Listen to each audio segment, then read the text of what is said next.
what you're doing. Oh yeah, oh yeah. Get in the moment. Stop what you're doing. Oh yeah, oh yeah.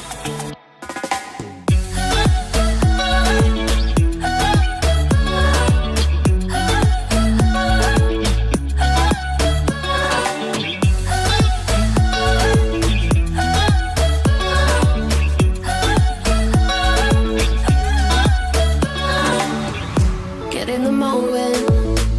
Stop what you're doing. Oh yeah, oh yeah.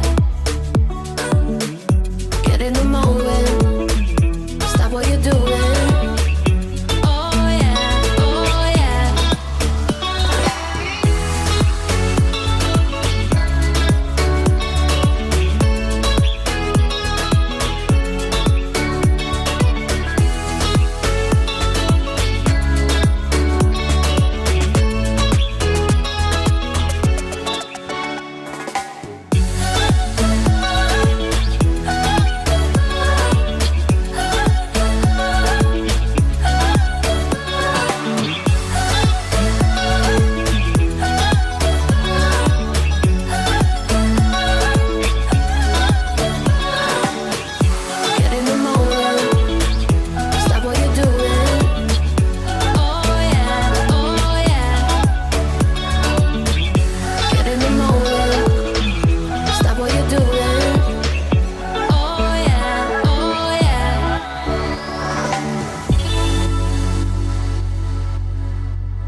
watch me.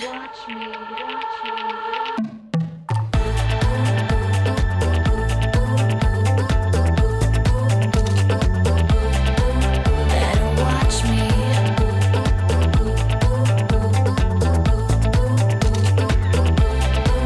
Better watch me.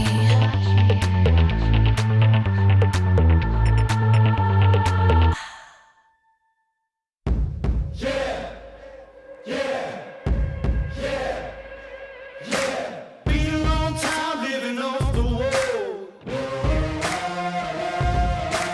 Years gone by that I can't recall. Rise from the rubble when I feel that rumble. One by one, gonna watch 'em tumble. Oh, got a hungry head. I got a hungry head. Come hear the it's never gonna be the same. Rolling in like a hurricane. Come hear the rolling in like a hurricane. Yeah, yeah, yeah, yeah. Vultures rain, it was do or die. I guess one man's pain is another's pride. Feel my feet, hear the thunder bear. But soon you reap, giving one less pair.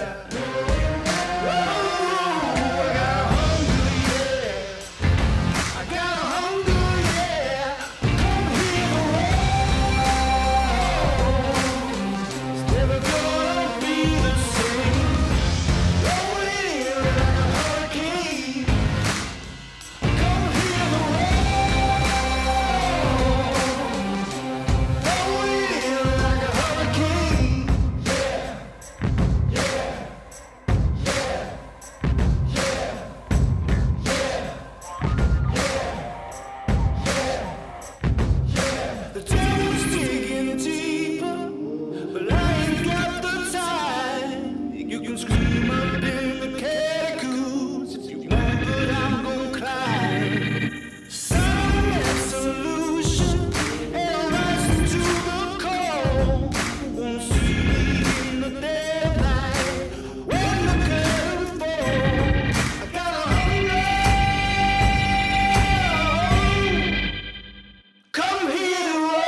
standing in the corner as I fall apart. Looking at the pieces, don't know where to start. That's me. Every time I try to break the silence and I'm terrified, regretting all the chances that I didn't try. Why didn't I try? So why you wanna go and break my heart? Why you wanna talk to me at all? You're passing me by. I know nobody said we'd be heroes. Tell me who am I tonight? Tell me who am I? I'm holding on in the shadows. I watch you fall as I let go. I couldn't save your life this time. I couldn't save your life. Every time, forgetting who we are, we learn to compromise. It's just a state of mind, and then you realize what's true. All the while, I'm looking at the pieces, wondering where to start. I'm silencing the voices crying in my heart. What's new? So why you wanna go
through me.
We welcome you to Disney's Wide World of Sports, just outside of Orlando, Florida, for the Warrior Games, Day 2 of wheelchair basketball. I'm Paul Porter, the arena voice of the Tampa Bay Lightning and the Orlando Magic. I'm joined by Pat Parnell, who has been the voice of just about everything in the world. And Pat, I'm looking forward to working with you tonight.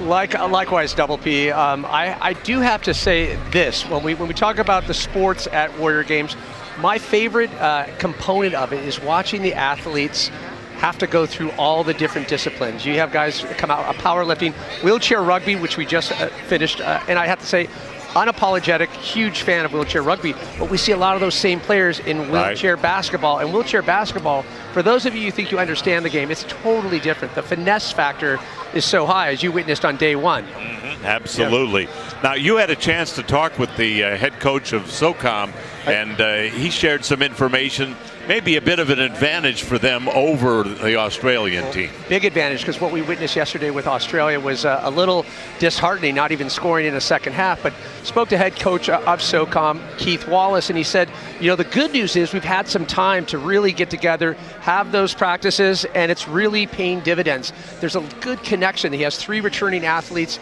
and I'll tell you what, that relationship between those players is tight, and it really kind of sets a cohesive tone for the rest of the team. All right. Well, let's take a look at what we have seen thus far. Scores from yesterday. There you see them.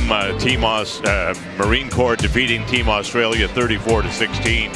Air Force over the Navy 48-9. Air Force defeated Team SOCOM 24-16. Team Army over the Marine Corps, 28-21. Then Army really blasted Team Australia last night, 37-4. And in that game, Australia shut out in the entire second half. And then Team SOCOM defeating Team Navy 26-18. Thus far, it looks like the Air Force seems to be the team to beat, as they were in rugby as well, Pat. Yeah, they are flying high, and I'm sorry about making the dad jokes there, but Air Force is just the ones to beat. They have the bullseyes on their back, whether it be wheelchair rugby or wheelchair basketball. Well, we're looking forward to plenty of action here tonight, but before we get to all of that, let's send it over to Lizzie Smith. Welcome back to Wheelchair Basketball Day 2. We are about to get started here with our first game of the evening, SOCOM versus Australia. And we were chatting with the head coach, Keith Wallace of SOCOM, earlier today, who said that he really gives his team a lot of autonomy. You know, last night he told them to watch some game film, point out something they did well, something they could improve on, and it's up to them to show up and improve. So we'll see how that teamwork works out for them. Definitely expecting it to be a bit of a battle, but we'll see how Australia comes out for us in terms of that teamwork, seeing if they've made any improvements since yesterday. But otherwise, we are going to see lots of action with the few matches that we have coming up. So don't go anywhere. We're about to get started here in just a couple minutes.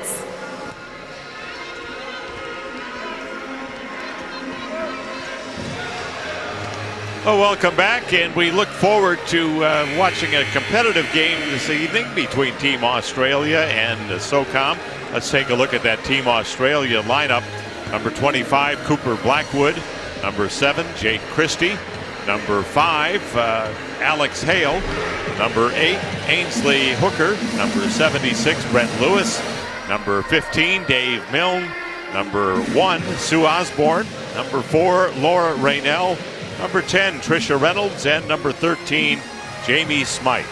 Traveling all the way from Australia to be here in Orlando for the Warrior Games.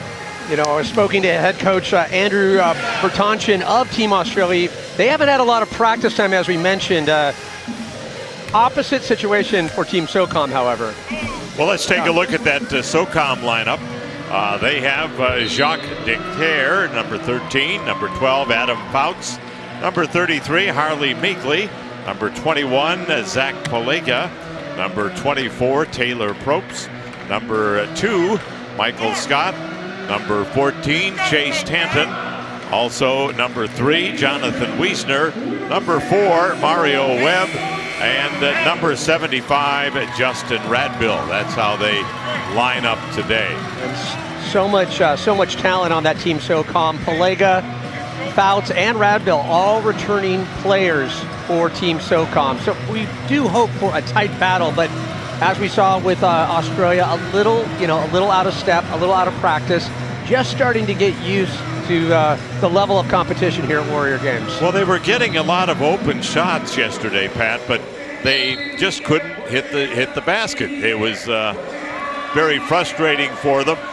They made some nice passes, they made some nice screens, but just unable to get the ball in the hoop. Well, we're underway, and the ball goes to Australia as we kick things off. And this is Cooper Blackwood, really the metronome of this team. He really does such a great job at controlling the tempo. Australia moving from left to right across your screen.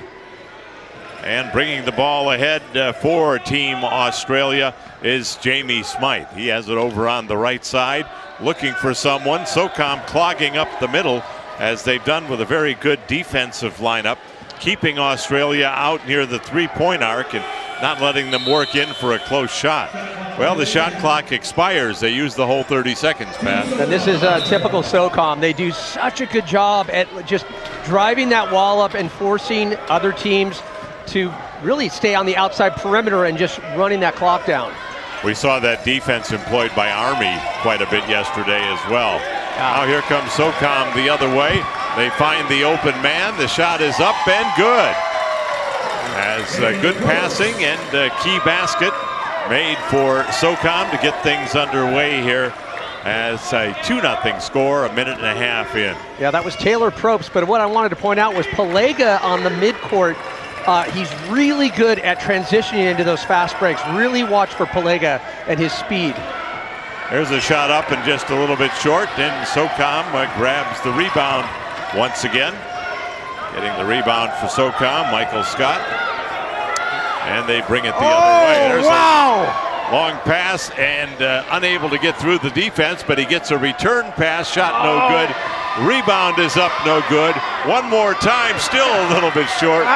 Shot is up and finally in. Took a couple times for Pelega, but on the 4th, 5th attempt, he says, why not? The 4th time, a charm, Yeah. as they say. And he got some help from a teammate rebounding as well. Well, when you're posted up and you're basically owning that real estate right under the hoop, it definitely pays dividends. And the ball kept coming back to him as well. Yeah. And Blackwood trying to find any entry here. You can just see SOCOM doing such a good job forcing those outside shots, and Pelega with the rebound. Pelega they're trying to bottle him in there, but he gets it ahead, and moving forward for SOCOM is Chase Tenton. Now down in the corner they work it, and it's up and good. Once again, Scott with the basket, Michael Scott, and it's a 6-0 lead for Team SOCOM. Oh, you really have to take note of just how precise those passes are. That is not an easy thing to just fire it in that direction, right under the hoop, right on the baseline, but great passing by Team SOCOM. And trying to anticipate where the pass is coming from and where it's going to go. Now Australia trying to get on the board for the first time. The pass is deflected away and SOCOM has it. And moving ahead with a fast break for SOCOM. Here's Scott, the layup, it's good. They really aren't forcing those shots. They're taking their time, making taking full advantage of those conversions. Michael Scott has been a scoring machine for SOCOM, and we're getting a timeout called by Australia as they try and put things back together. And you can see Coach Andrew Bertichin mentioned less than 6 months this team has had to really get together, maybe just a handful of practices, I think 1 or 2 scrimmages, just not enough to really establish the kind of connection you need, that cohesiveness that we talked about, something that Team SOCOM definitely has with the returning players, and the depth of talent on the SOCOM roster goes way deeper. Absolutely, and we're seeing that, and it's so much, Pat, of the timing as far as knowing where a person's going to break to, where they're going to cut towards the basket. It's just like in traditional basketball, you're trying to timing and all of knowing where the guy's going to be or the gal's going to be. Well, what Australia might lack in maybe time on the court with this team, they definitely make up in flair. We love to see the spirit that they have brought to all the competitions, the Kangaroos, and then just the audible roars of Ozzy Ozzy. So you see Michael Scott, Pelega, they're just, this is a team too that really enjoys playing the game. Even when they're in the thick of it, they've got smiles on the faces. Well, let's see what Australia can do after some words from their head coach. Cooper Blackwood with it. Swings it back outside to Jamie Smythe. Shot is up, no good. Ball rebounded by SOCOM once again, as Zachary Pelega was right where he needed to be. Oh, just an outlet pass going to get away, and out of bounds it goes. Pelega, a little too much heat on that, but we expect to see this throughout the game. SOCOM is known for those fast breaks, really setting the other team on edge. Moving ahead now for Australia is Jamie Smythe. Smythe swings it over to Blackwood on the left side.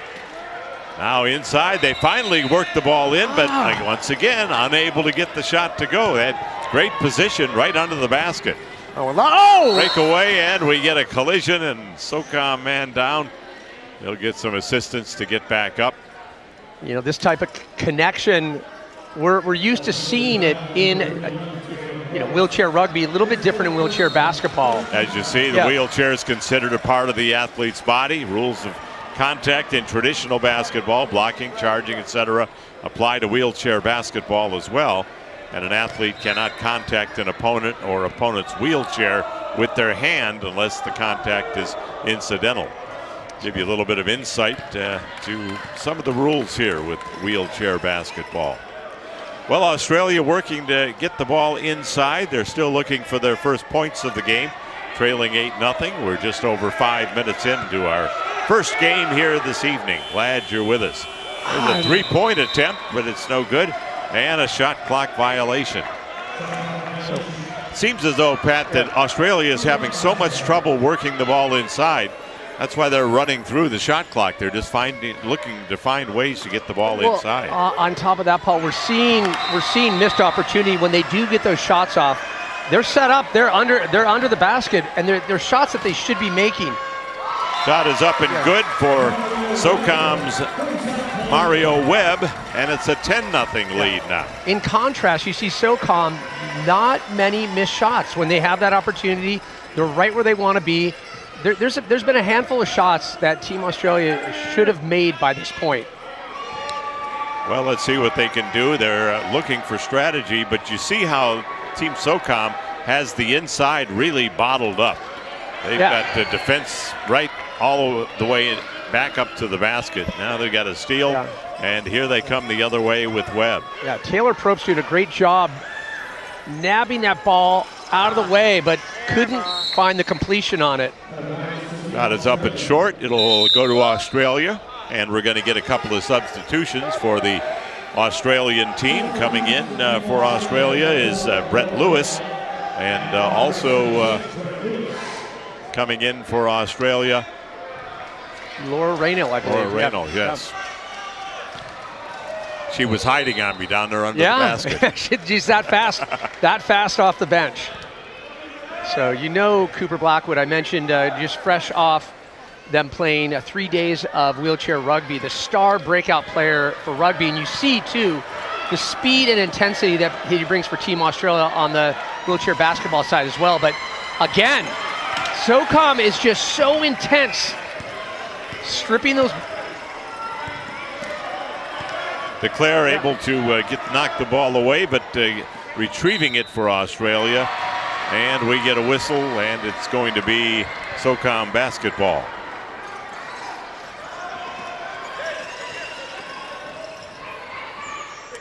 Glad to have you with us. I'm Paul Porter, the arena voice of the Tampa Bay Lightning and Orlando Magic, along with Pat Parnell, who's voice of just about everything any kind of invented. a lot of sports, but I tell you, this is my second Warrior games, and it's up in my top three in terms of sports. Just the stories and the athletes. There's nothing better. Honor to be here, and it's so great to see. We talk about the different sports here. Unfortunate, Cooper Blackwood couldn't get his hand on that missed opportunity for Team Australia, but you'll see the stories that unfold over the next few days. It's just incredible. The stories of empowerment. Everyone's journey that they've gone through to get here is different. And we are thankful for every single one of them. Absolutely. Absolutely. Working in the NHL and NBA, I see a lot of, I guess you might say, prized Madonnas that think so highly of themselves. But these people out here, these men and women, are so real. And I saw a T-shirt with a lady today that said, "Pressure is an honor," and that mindset is really good. There was get a timeout by SOCOM here. There was an interview yesterday during rowing, and one of the athletes in the interview just said, "It's your injury does not define you." It was a really powerful moment, but gives us a chance to recap SOCOM's performance so far. And it's Pelega. Pelega is known for that speed, and I talk about his ability midcourt to make those transitions fast and furious. Really keep your eyes on Pelega and Michael Scott. There's rarely will you see Scott miss a shot. He's that consistent. Yeah, just with that perfect example right there. And Pelega too is a hustler, and he also is a good passer, able to find the open man. So precise with those passes, and I just love that frenetic speed that he brings to the game. You may notice that Team SOCOM, made up entirely of men. We're Team Australia has several ladies out there. In fact, one out there right now. Shot up, no good, and trying once again from underneath the basket, unable to get the angle. We get a whistle right before Webb was ready to shoot, and it will turn back over to Team Australia. Yeah, I feel like Pelega is just positioning a little too close. He just needs to get a little bit more arc behind that. How much roll you put on it, it's not going to go forward. Looked like he was playing catch with himself, Yeah. just throwing the ball up, and it came straight down to him. 10-0 our score as we approach the halfway point of the first half. Glad you're with us here from Disney's Wide World of Sports, the 2024 Warrior Games. We have 3 games for you tonight. We'll tell you more about those as we move along. So much of it dependent on who wins the games that are going on right now. We'll get you a score update as well from that game going on between the Marines and the Navy. And a lucky opportunity for Australia right here. And we just get an update that Team Marine Corps leading 12-7 in the game going on in Court 2. Yeah, the games today are vitally different than yesterday, out of pool play into bracket, as finding your fast track into the gold medal round. It's going to be based on how you do today. So Radville will take it in on the inbound. The loser of that game between SOCOM and Australia, they will go up against the loser of the game going on right now, Navy and the Marines. There's another breakaway for SOCOM, but the shot is short. And grabbing the rebound for Australia is Ainsley Hooker. Bringing the ball ahead now, Australia. And normally you would say they just need to slow down, try to control that rhythm, but easier said than done. But when you look at the perimeter that SOCOM is able to set up, it's really forcing Australia to take these type of shots. And it's well short by Brett Lively. Out of bounds it goes. And again, only 5 seconds on the shot clock. They're having a hard time even getting the ball across the timeline. You'd have to say Australia needs to get their players into the inside and find those passes. Radville forced to throw it away. And unfortunate for Australia, as Ainsley Hooker just missing it by a finger. We get a couple of substitutions now for Australia coming into the game. Trisha Reynolds, and also we're going to see Alex Hale coming in.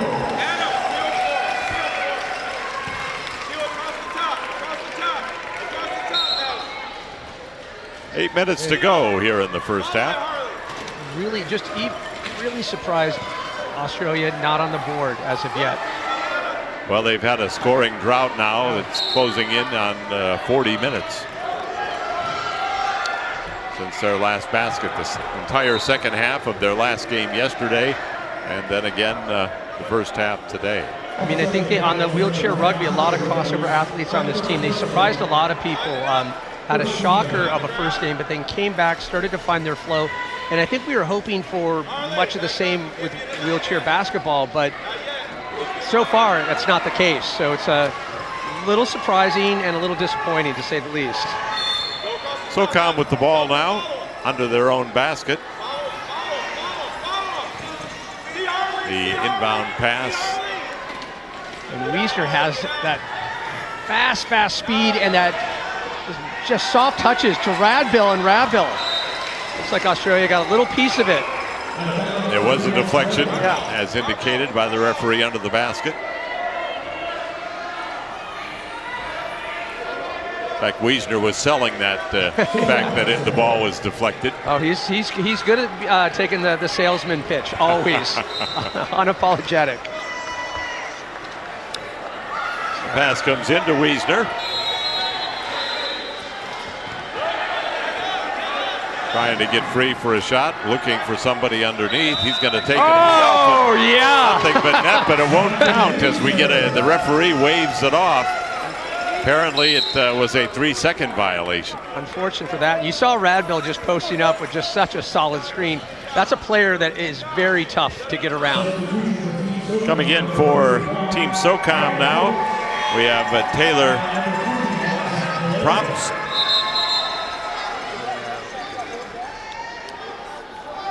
And you know, they have an endless line of talent there for SOCOM. They just bring one after another. It don't fall off. I'd say the other team that even has more of a seamless substitution is Air Force, and we look forward to seeing them in the gold medal round. That's going to really be amazing to watch them in that final game. They've been the best so far. They've not tasted defeat. There's a shot up and good, and Australia is on the board. Getting the first basket for Australia. Jamie Smythe, a bank shot. Love to see that. I mean, that's just showing a little confidence. That's what they need to tap into. Get to those players, have that outer perimeter skill. Now Palega just loses it. Pressure in the backcourt, making the pass errant. So it'll be Australia ball as we approach the 5-minute mark. And another sub for Team Australia. Kind of like a hockey line change. No, they bring them out several at a time. They are moving fast. Jake Christie now in, or back in, I should say.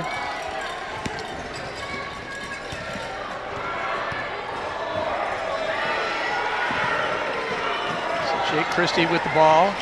And taking a page out of, look at that. Yes! Another bank shot is up and good. And Australia now with a couple of baskets on the evening. Could this Christie be? with it. And Wiesner, chance, Wiesner, perfect timing, wow. Unfortunately, the layup won't go. Ball is knocked loose, shot is good, and a foul called as well. The basket for SOCOM going for number 31, Taylor Props. Props is going to get a free throw as well. Now today in the bracket play, they are stopping the clock during the free throws. Yeah. What you notice too, another thing that SOCOM does, it's a discernible difference. The way how calm and relaxed they are when they don't make that shot. Everyone is where they need to be. They exhale, and then they make sure they get that follow-up shot. The free throw no good. And it goes out of bounds. It'll be Australia ball.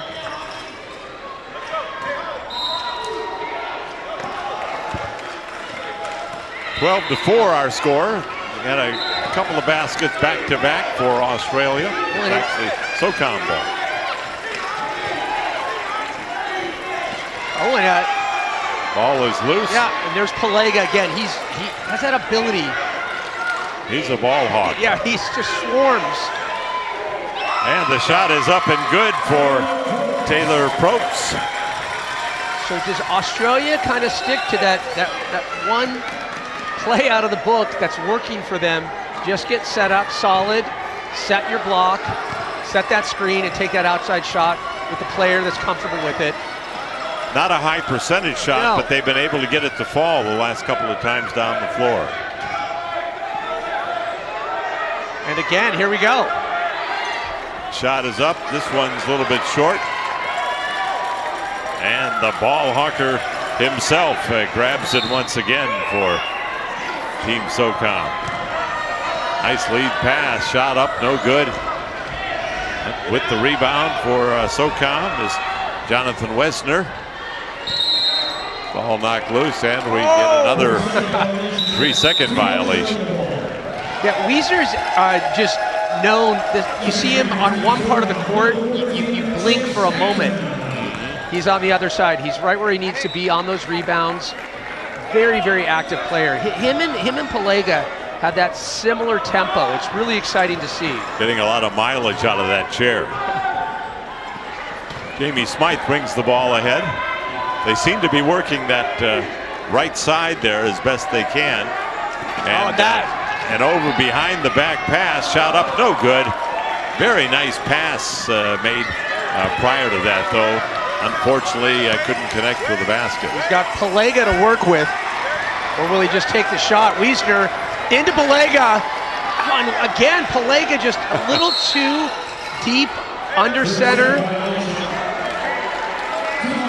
Ball goes back to Australia. We're under 2 minutes to go here in the first half.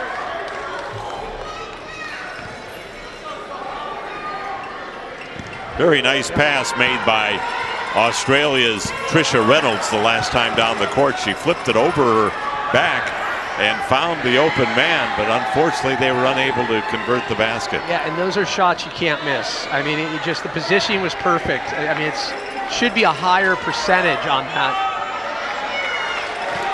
One of the rare times that they were able to get the ball inside. Once again, the shot clock turned out to be their enemy. Yeah, Pelega is like a web underneath the basket, getting those rebounds. Wow, Wiesner able to hold on to it. Beautiful pass. It's up and good. The basket going for Chase Tanton. And it's a 12-point lead now for SOCOM at 16-4. Wiesner's other ability that I love to watch is his ability to pivot on that chair and almost get it up on one wheel. He just incredible finesse and deft touch.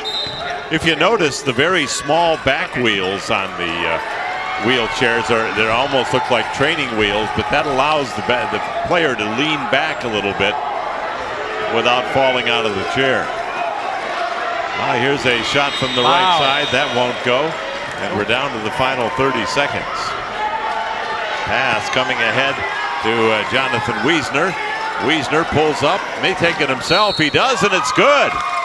And that was such a good job of SOCOM drawing the play, pulling them to the other side, and Wiesner waiting for that perfect moment, taking that just high percentage, nice and easy bank shot. The basket was waved off, though, as an offensive foul was called on Wiesner. So it's still 16-4. Just over 20 seconds to go.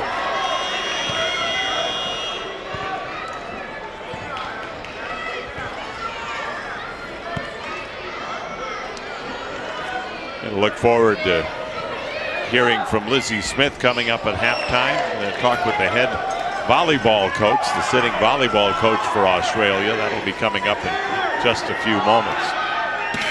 Well, SOCOM runs out of time there, and that's the end of the first half. As Team SOCOM, an impressive 16-4 lead over Australia in the first half of action. You know, there was so much anticipation what SOCOM was going to bring to today's play, and then moving closer to that gold medal match. But it's exciting, and finally we're seeing a reinvigorated Australia team. Like to see them come back second half, get a couple more points on the board. Well, let's send it over to Lizzie Smith, who is with the head volleyball coach, a.k.a. Kangaroo. Well, how about that first half? Man, I am here with a guy that's got a cool name and an even cooler outfit, Damo Batty from Team Australia. Man, what is it like traveling all this way, watching your team compete out there? It's just amazing, Lizzie. We've come a long way just to be here and be amongst the crowd, and I'll tell you what an atmosphere right here tonight. What about you guys, Aussies? Yeah, fantastic, good that you're here. You've got such a great turnout, and you are actually our sitting volleyball team captain. What's it like scoping out some of your competition and preparation? We don't spy on anyone, but I'll tell you, we're pretty good. We've got a pretty good special weapon. It's called Vegemite. Oh, Vegemite and just a little scrap from Team Australia. Well, anything you want to lead us out with to support your team heading into the second half here? I'll tell you what, this is bringing back great memories. This name of this guy is called Kevin, or Uncle Kev, and we used to write these things at school. When we were so small, we wrote in their pouches, and when we got too big, we saddled them up and rode into school. So this is bringing back some great memories for me. You've come a long way. How did you get all the way here? Well, actually, Kevin caught a raft, and we just floated her over here, and then we caught the flying kangaroo. Not really, Qantas, but we flew out in the Air Force, and they were fantastic. They looked after us quite well. Awesome. Australian Air Force, of course. Sure. No, good caveat. Definitely Team Australia here. All right, now what's that famous Aussie chant? Aussie, Aussie, Aussie! Good luck, Team Australia. Second half coming up. The soldiers of the U.S. Army stand watch around the clock, across the globe. They face a uniquely challenging lifestyle. That's where U.S. Army family and morale, welfare, and recreation plays a critical role, with programs designed to enhance their quality of life. Corporate partnerships with Army MWR are a powerful tool to weave your brand into military life experiences of today's well-educated and brand-loyal soldiers. Build your brand with the strength of the U.S. Army.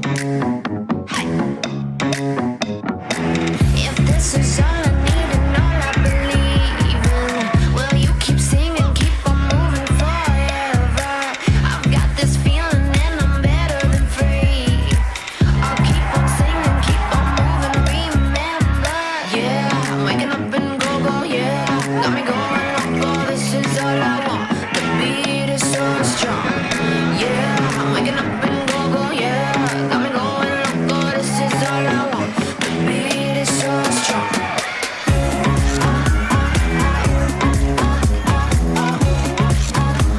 me dancing all night long.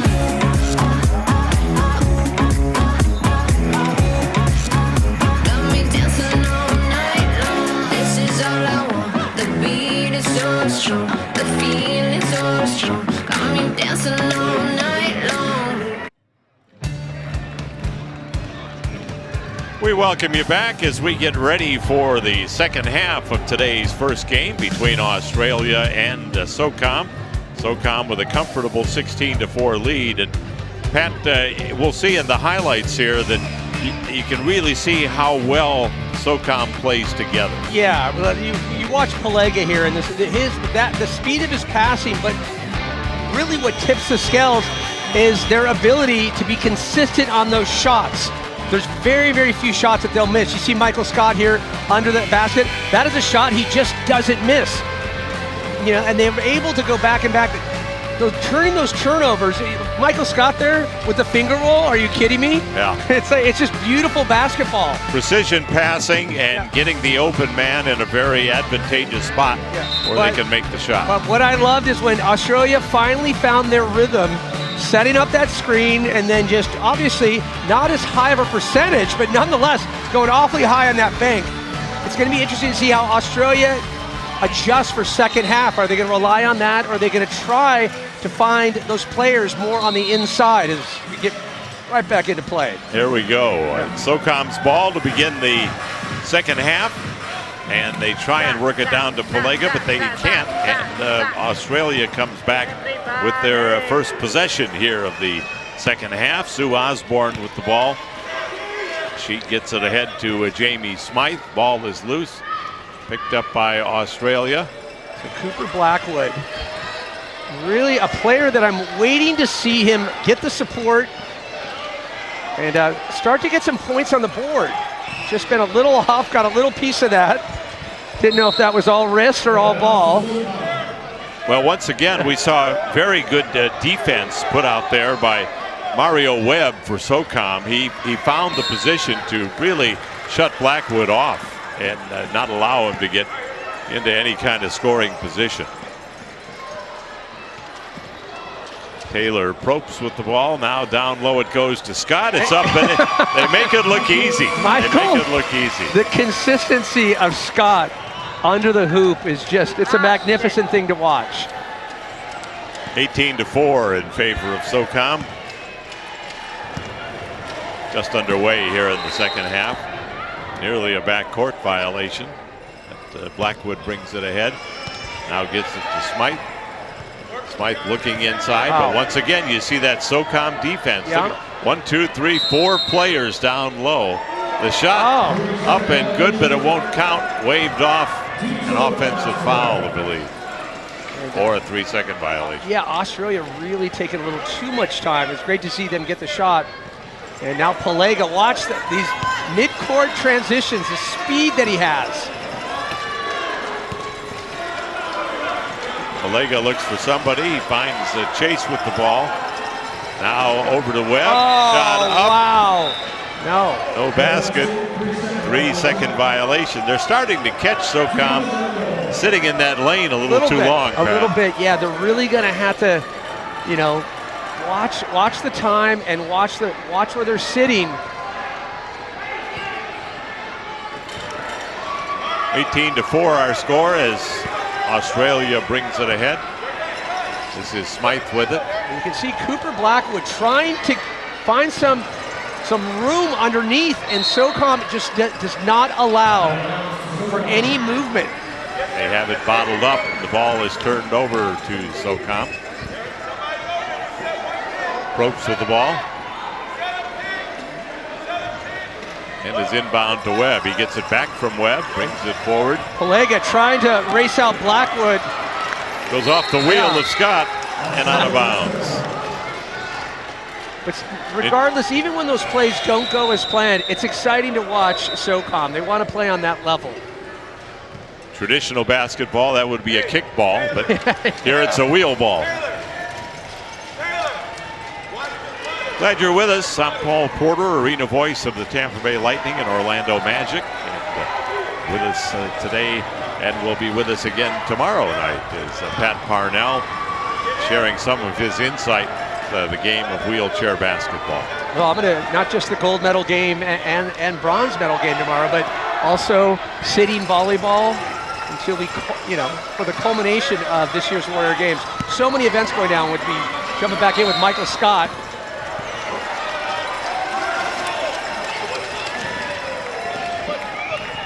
Back the other way comes Australia. Blackwood with it now. Looks for somebody. Just seeing a sea of gray as he looks towards the basket. The SOCOM firewall at its finest. And there's Cooper Blackwood. Can't get the bounce on that. Looked like it might go. Now we got a breakaway for Chase Tanton. He's going all the way through. His shot is no good. Oh, wow. Uncontested. Blackwood with it now. Brings it over on the right side. Unable to get that fast break to go. SOCOM gets back on defense so well. Well, we get another 3-second violation on Australia, and it goes back to SOCOM. And it was interesting. You could hear Coach Keith Wallace for SOCOM yelling out to Pelega and Michael Scott. It's like, just slow your roll, exhale. SOCOM getting a little rushed. And they call a timeout to try and sort things out. So, and a very vocal head coach Andrew Bertichin for Team Australia. There's that Australia, that flair and fun that they've brought to every competition so far. Pat, is that something that as the Australian team gets more time together and gets more reps, that they'll be able to show it as in success? 19-16, by the way, our score, with the Navy leading the Marine Corps over on court 2. To answer your question, undoubtedly, I mean, there's some stars. I saw it in watching the wheelchair rugby play through, guys like Cooper Blackwood, Jake Christie, some true bona fide talents on this Australian team. They just have to find that rhythm and that connection with one another where they can anticipate and really run those set plays. They just need more time together, period. Absolutely. You can see the Australia fans are really hooping it up across the way. You never know, looking at them, that they're trailing 18-4. No, yeah, score no matter. Having a good time. That's Love what the matters. spirit.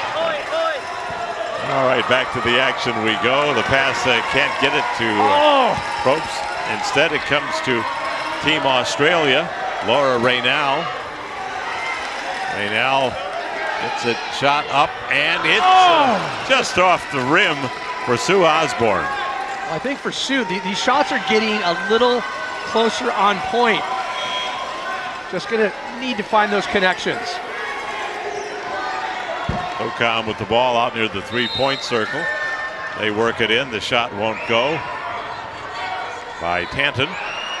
And the rebound, muscled up, no good. Tanton has the rebound. He puts it up and in.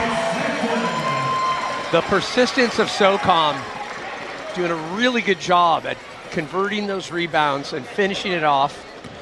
Tanton and Pelega playing a game of catch across the rim back and forth. But if you've noticed, Australia is up the pressure a little bit, forcing SOCOM a little out of that relaxed rhythm that we saw in the first quarter. And Blackwood finally gets one to fall. Like to see that. It popped around the rim, but it fell home. And Australia up to 6 now, 20-6. Blackwood close to hugging the baseline. I want to see more of this, Cooper Blackwood. Beautiful shot for Team Australia. A couple of subs for Team Australia. Brent Lewis comes in along with Laura Reynal.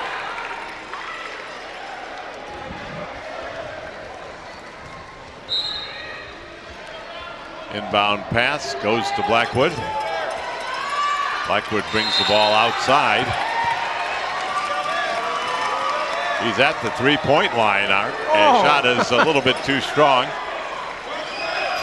And coming back the other way for SOCOM is Zachary Pelega. Shot is up, no good. Scott with the rebound. He flips it up and in and over the back hook shot. What is Michael Scott tapping into right now? That was straight up Matrix 101. We saw the finger roll from before, but the opposite side. It looked like he had eyes in the back of his head the way he flipped that up. It was a little baby Kareem Abdul-Jabbar just off the side, loving the sauce. And you got to remember, Pat, that Kareem Abdul-Jabbar was a lot closer to the basket. Yes. Being 7 foot tall. Yeah, good point. Here's Blackwood on the right side, down to 5 on the shot clock. He lets it go. It's a little short. Scott has the rebound for SOCOM.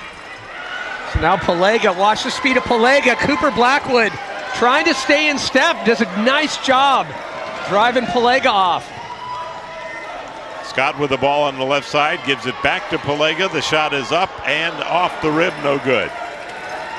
We're down to 12 minutes remaining in the contest.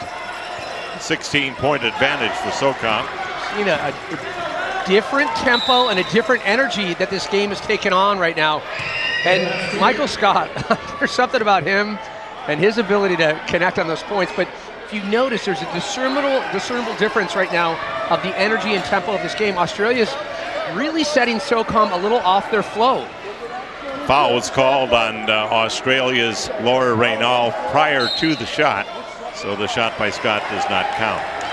Here's the inbound pass to Webb. Back down low, it's up and good. Basket for Taylor Protens. 22-6.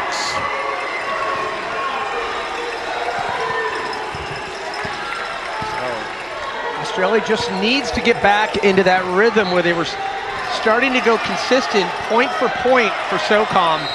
Still a big deficit.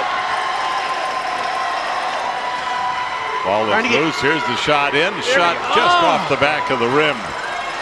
Won't go for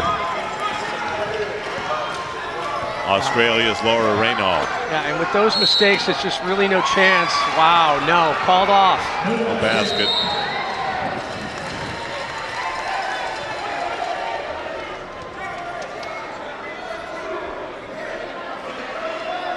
We've got a foul called on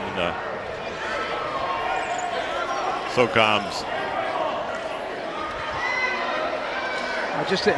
SOCOM's ability to get those shots under duress. It's really great to see. But you'd like to see Australia find a little bit more traction here. Did you? Oh, beautiful light little bounce pass over to Chase Tatton. And we get a foul called. Tatton's going to have a couple of free throws, I believe. The foul is charged to Australia. Cooper Blackwood. And now that we are into bracket play, the clock does stop during free throws. Shot is good. First free throw.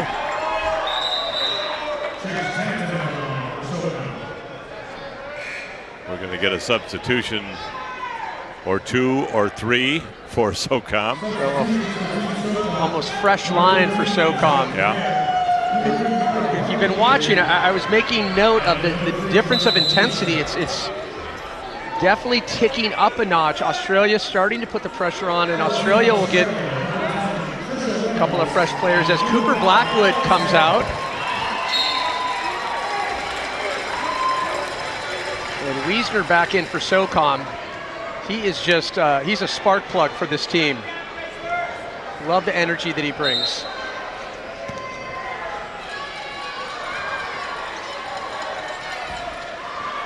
Harley Meagley also back in for SOCOM. The second free throw no good, and Australia brings it ahead. Oh, and Wiesner, there's that that unbridled energy that I talked about. Wiesner, what he brings into the game. That had the effect of a hip check in hockey, but it was a wheel check. Knocked Wiesner out of the chair. The difference when you're watching wheelchair rugby, it's this audible, it sounds like two freight trains colliding because the way the difference that chairs are made. But nonetheless, contact is contact. What is the difference in the wheelchair? They'll basically what you'd see on a freight train, depending on the position. There's two different types of chairs. Way more fortified, and it makes a lot of noise. It's very, very intense. I say that it's four-dimensional demolition derby meets chess. Well, it's Smythe with a bank shot. A couple more points for Australia, cutting the lead to 17 at 25-8.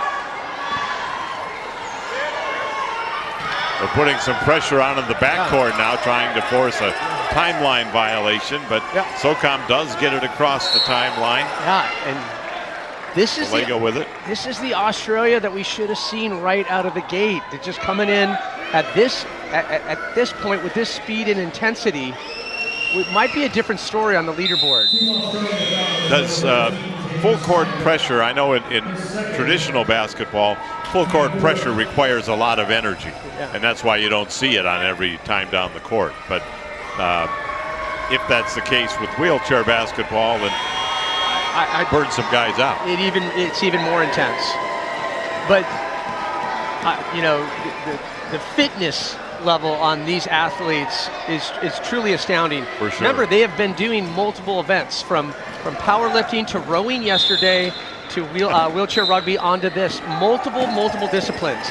And there's this, you know, it accrues after so many days. It starts to add up. The body is, and you wouldn't even know it by watching the athletic ability of these athletes. And another beautiful shot for SOCOM. Dr. Claire with the basket there. Yeah, well, many of you are maybe watching in front of your computers. These men and women have been running through rugby, archery, wheelchair basketball, swimming. You name it.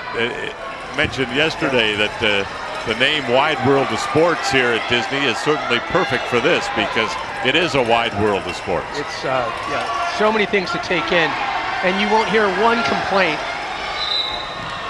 Shot no good, but we got a foul called. Just 5 seconds left on the shot clock.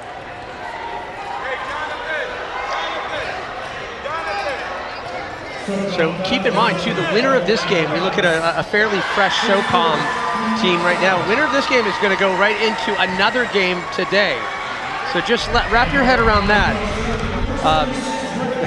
Just starts to add things up. 40 minutes of grueling action. Another free throw now coming for Australia. It's no good for Brett Lewis. Clock is stopped during the free throws.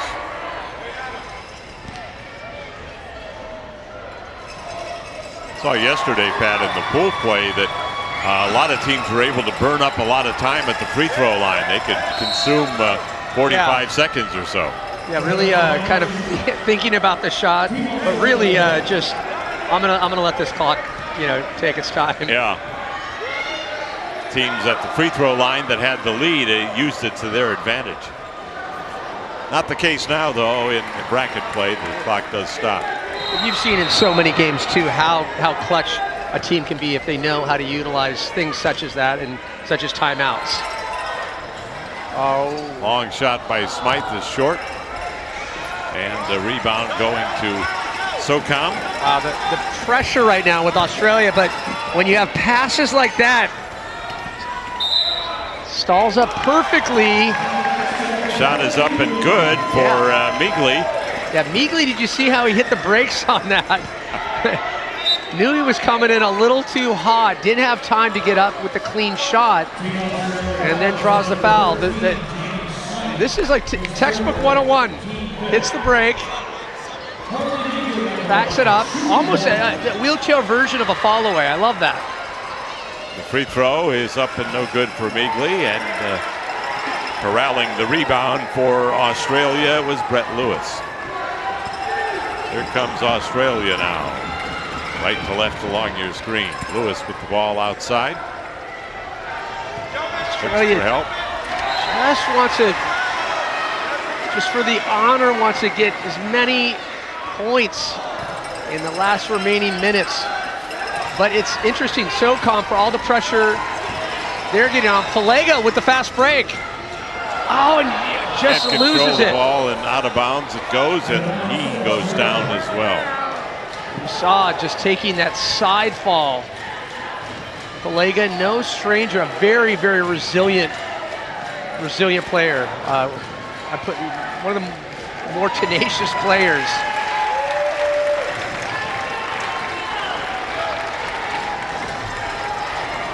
Big smile on his face as he gets back into the chair.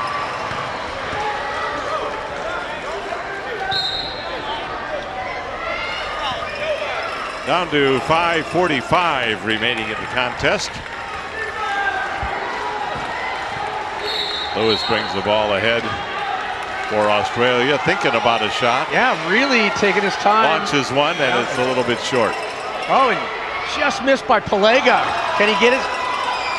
And there's Look, another, they call them cherry pickers sometimes, but coming ahead for SOCOM is Adam Fouts. That won't go. Lewis able to capitalize on the rebound. Trying to get a little help from his team. Lewis doing a good job to move with the play. He appears to be the equivalent of the point guard out there. Just inside the three-point line, and the shot is short. And Palega has it again. Bringing the ball ahead himself. Wow. Palega really going for it. Almost a half-court shot. A little too hopeful. We're going to get some substitutions now for Australia. As coming in, we have Ainsley Hooker along with Jake Christie. So Jake Christie is another one of those players for Team Australia. Put him up there in that Cooper Blackwood category. A lot of potential. Once the team develops and really starts to find their rhythm, he's a player that I think will really be allowed to shine.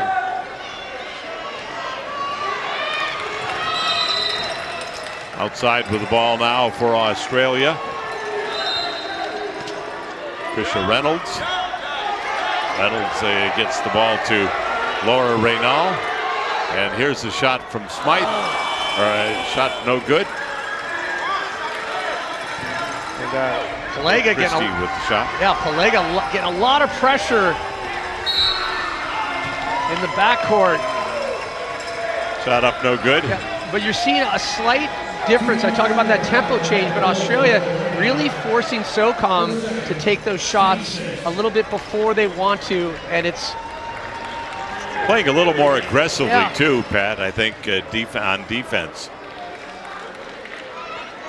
Well, this will be a great learning experience for them. They'll come back to the Warrior Games next year in all likelihood, and might have a much improved team after this experience. undoubtedly, yeah, it's just great to see the Australian energy, the new faces. The great thing too about the Warrior Games is you see those returning players, and they come back. There's one notable mention: Christopher Farrell. It's going for that ultimate champion title. Came back in weightlifting, set a record. Last year said, I'm going to come back and this is what I'm going to lift, and he did it. He came back bigger, stronger. Yeah. 26-23, the score over on court 2. Close game there. Marine Corps in the lead. Yeah, very tight game with Team Marine Corps. It's going to be interesting to see if Sturgis, how Sturgis is doing with his team. I talked to him earlier, and he just said he was going to maybe take a little bit more aggressive approach, take a little bit more shots, Star player for Marine Corps, no doubt. He was saying that the double team has tried to slow him down a little bit, and when that double team happens, he tries to find the open person on his team. All right, here comes Australia back to work. Jake Christie with a quick handoff. And deflected by Palega. Back to Christie. Shot no good. And a couple of ladies were surrounding Harley Migley. And now Wiesner under the basket. Can Palega get it to him? Oh. Just off the rim. Yeah, it's almost frustrating to see, Pat, when the teams work so hard to get the ball to the open person, and then the shot just doesn't fall. Just over 2 minutes remaining here. Now Wiesner. Now the shot is up and good. Nice shot there from Migley, Harley Migley. Migley, nothing but net on that connection. Under 2 minutes to go now. 31-8 in favor of Team SOCOM. Big deficit for Australia right now, but just not getting those breaks. A lot of in and outs. We get a whistle and a foul called. You know, This one's going to be on Trisha Reynolds of Australia. Looks like Sue Osborne will be coming in. So a quick sub in for Australia. Osborne in.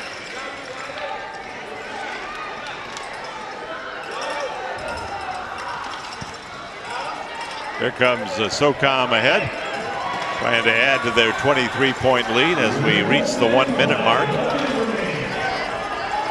Lots of ball movement from SOCOM. Shot a little bit long there for Migley. Oh, and Jake Christie. Here we go. Oh, he gets it. SOCOM is all over it. Bit of a collision there as Christie handed the ball off to Ainsley Hooker. Now the shot no good. And with a half a minute to go, SOCOM has the ball. Another breakaway once again. The shot is up. No, won't go. Out of bounds it goes to Australia. But that's a play that SOCOM really relies on, are those fast breaks. And we saw in the first half, I mean, high percentage. They were making all those shots, showing a little fatigue. Let's see if they can get one more on the board and get to double figures. Long shot, no good. And up and no good. Lively once again trying to get those final points for Australia, but this is going to do it. The clock winding down, and that will do it. Our final score, Team SOCOM 31, Team Australia 8. You know, there was so much anticipation for this matchup based on Australia's matchups yesterday. Definitely they throttled on many levels. A bit of a shocker opener for Australia, but I would say they should hold their heads up high in terms of how they've adjusted. They definitely realize what it's going to take to do well at wheelchair basketball at this level when you have teams like SOCOM. Mind you, they have to face, imagine facing an in-step team like Team Air Force right now. Yeah.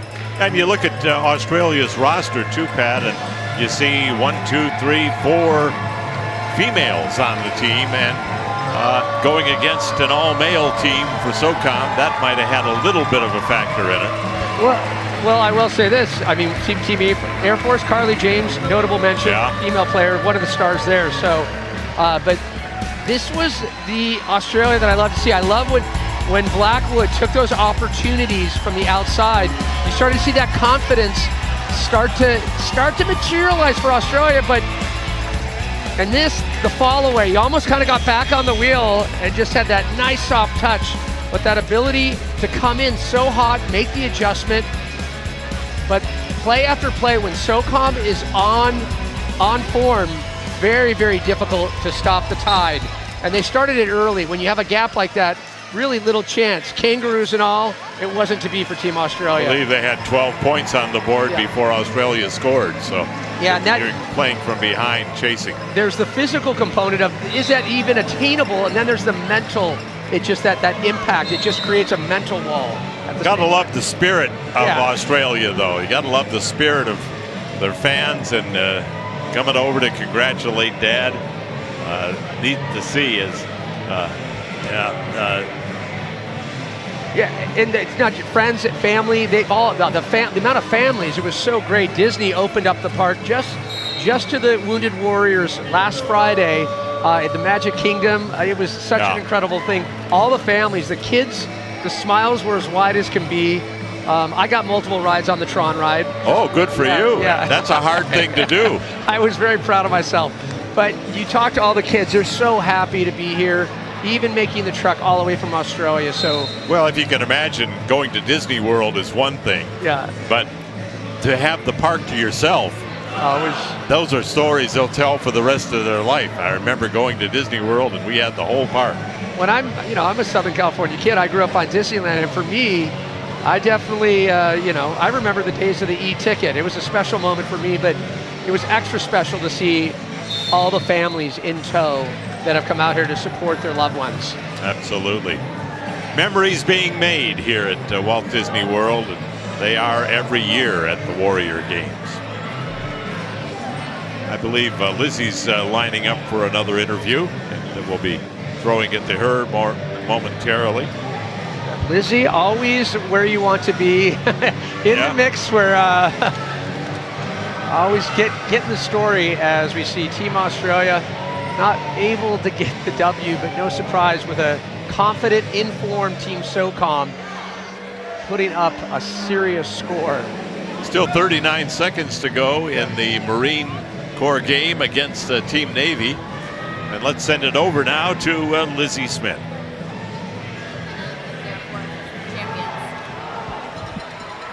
Well, what a game we just saw SOCOM defeat Australia. I've got John Wiesner here from Team SOCOM and a very special guest, Miss Wendy. Now, John, tell us about the action on the court out there.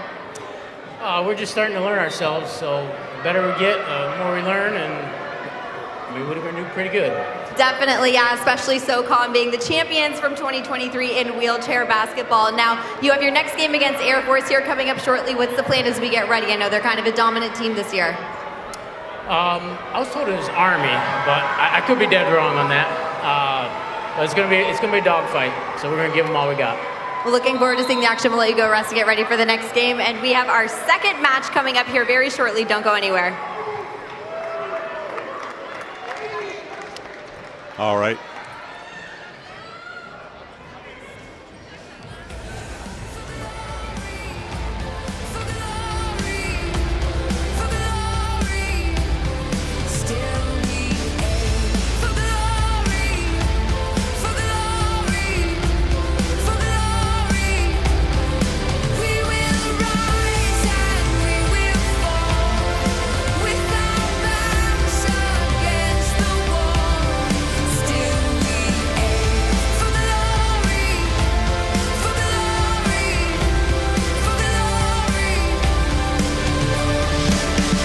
There's a sentence that you must serve.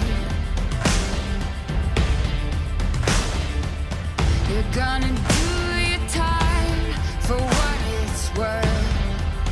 It's worth the falling rain and the rising tides. You're not to blame, but you're dying inside. There's a black cloud. And it won't give up, give up. Still we aim for glory, for glory, for glory. Still we aim for glory.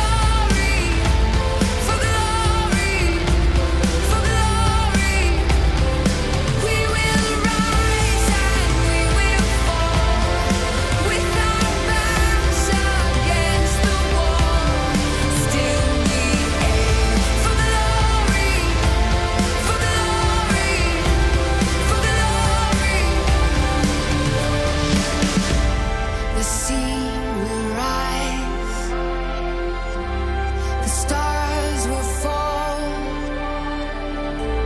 We're still alive to climb the wall. We live forever and stake our claim. It's now or never. Stand up and take aim. We do it for glory, for glory, for glory. We do it for glory, for glory, for glory. We will rise and we will fall with our backs against the wall. We do it for glory, for glory, for glory.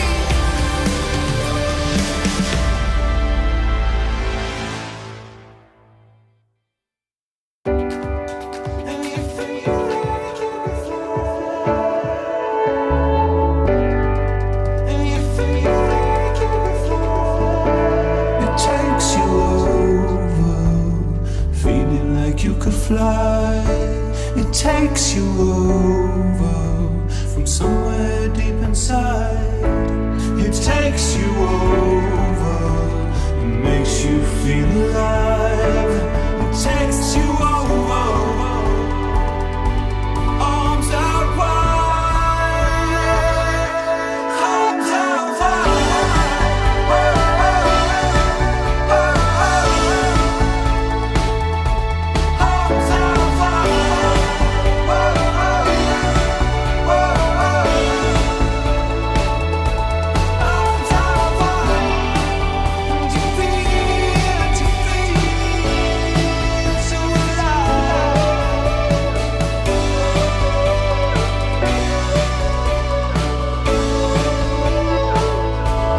takes you over, feeling like you could fly. It takes you over from somewhere deep inside. It takes you over, makes you feel alive. It takes you over, arms out wide, arms out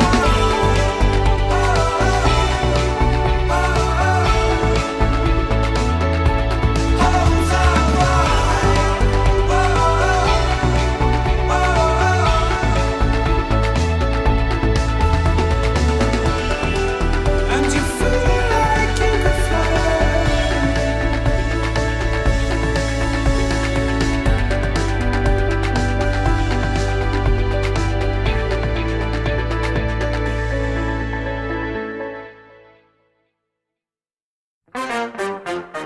Camera, flash, lights, woo! See me make it. Hey, stagger, pose, power, woo! See me make it. Put up, pour me some ice water. Cool me down so hot I am on fire. I'm feeling myself. I'm feeling myself. I'm feeling myself. I'm feeling myself. Ooh, you got it, baby. You love it, baby. Just got it, baby. Gonna make it. Own it, baby. Just love it, baby. Gonna make it.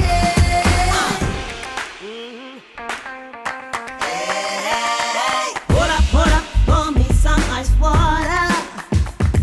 Cool me down so hot I am on fire.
undefeated air. Been this way since I was born. Exhibiting the true mark of a champion.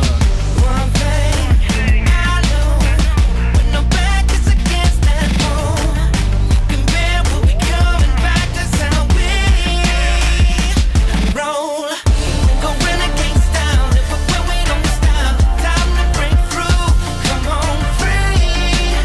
Look inside and you will find the heart of a champion like me. I'm a champion. I'm a champion.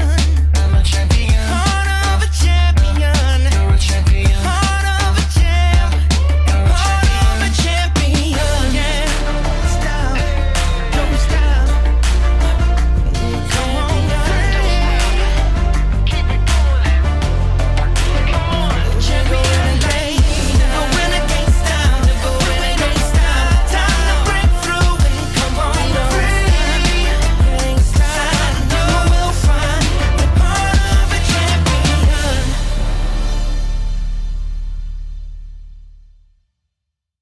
Check it out, check it out. It's time to rock. It's time to rock. It's time to rock. Hey, yo, the party don't stop. It's time to rock. It's time to rock. It's time to rock. Hey, yo, we take it to the top. It's time to rock. It's time to rock.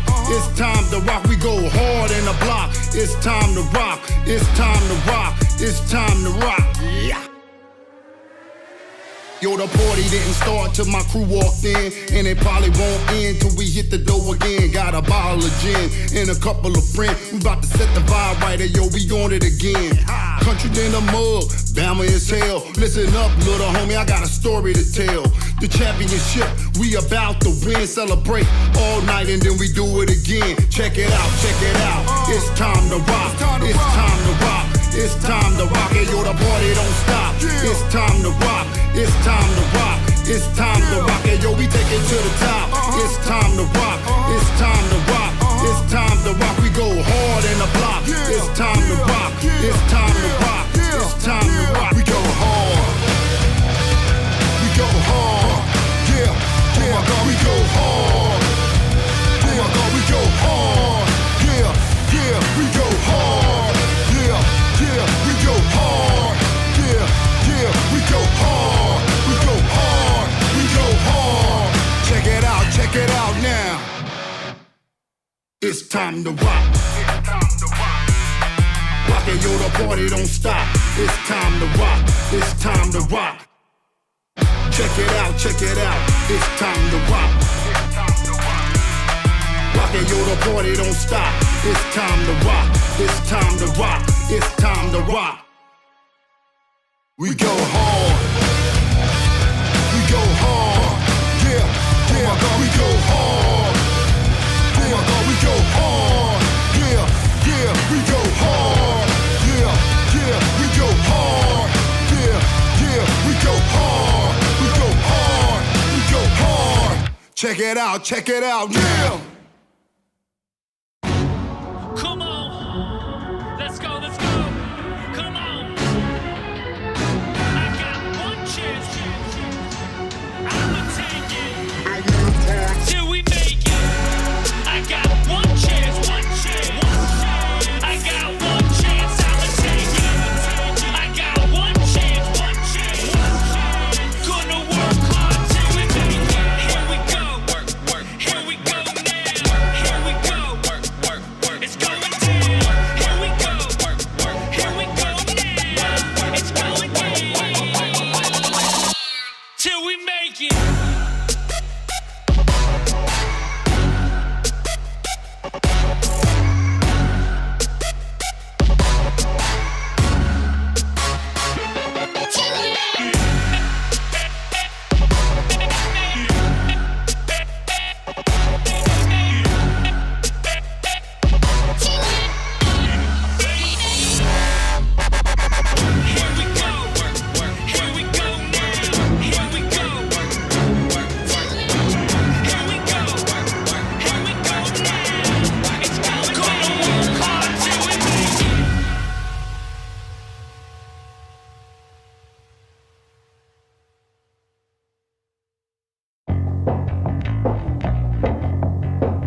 them see.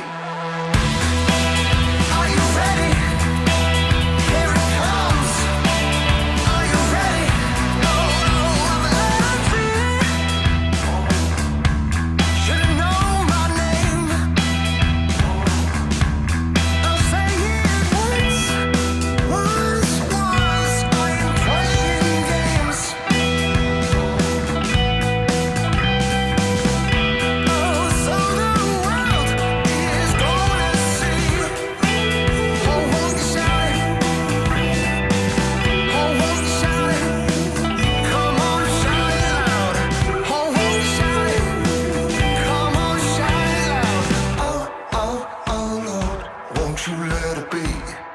Oh, oh, oh, Lord, I'm gonna make them see. Are you ready? Here it comes. Are you ready? Are you ready for me? Are you ready? Here it goes. Are you ready? Are you ready for me?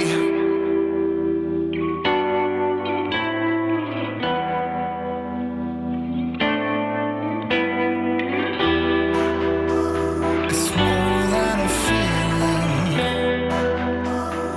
deep in my bones. Nothing can stop me reaching my throne.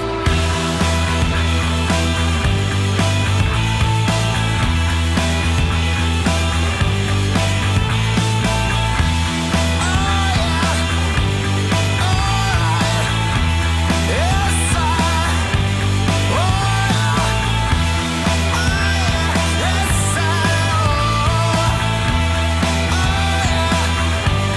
are you coming for me? Yes,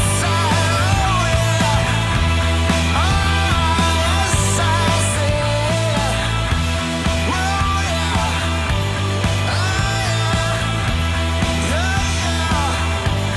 are you ready for me?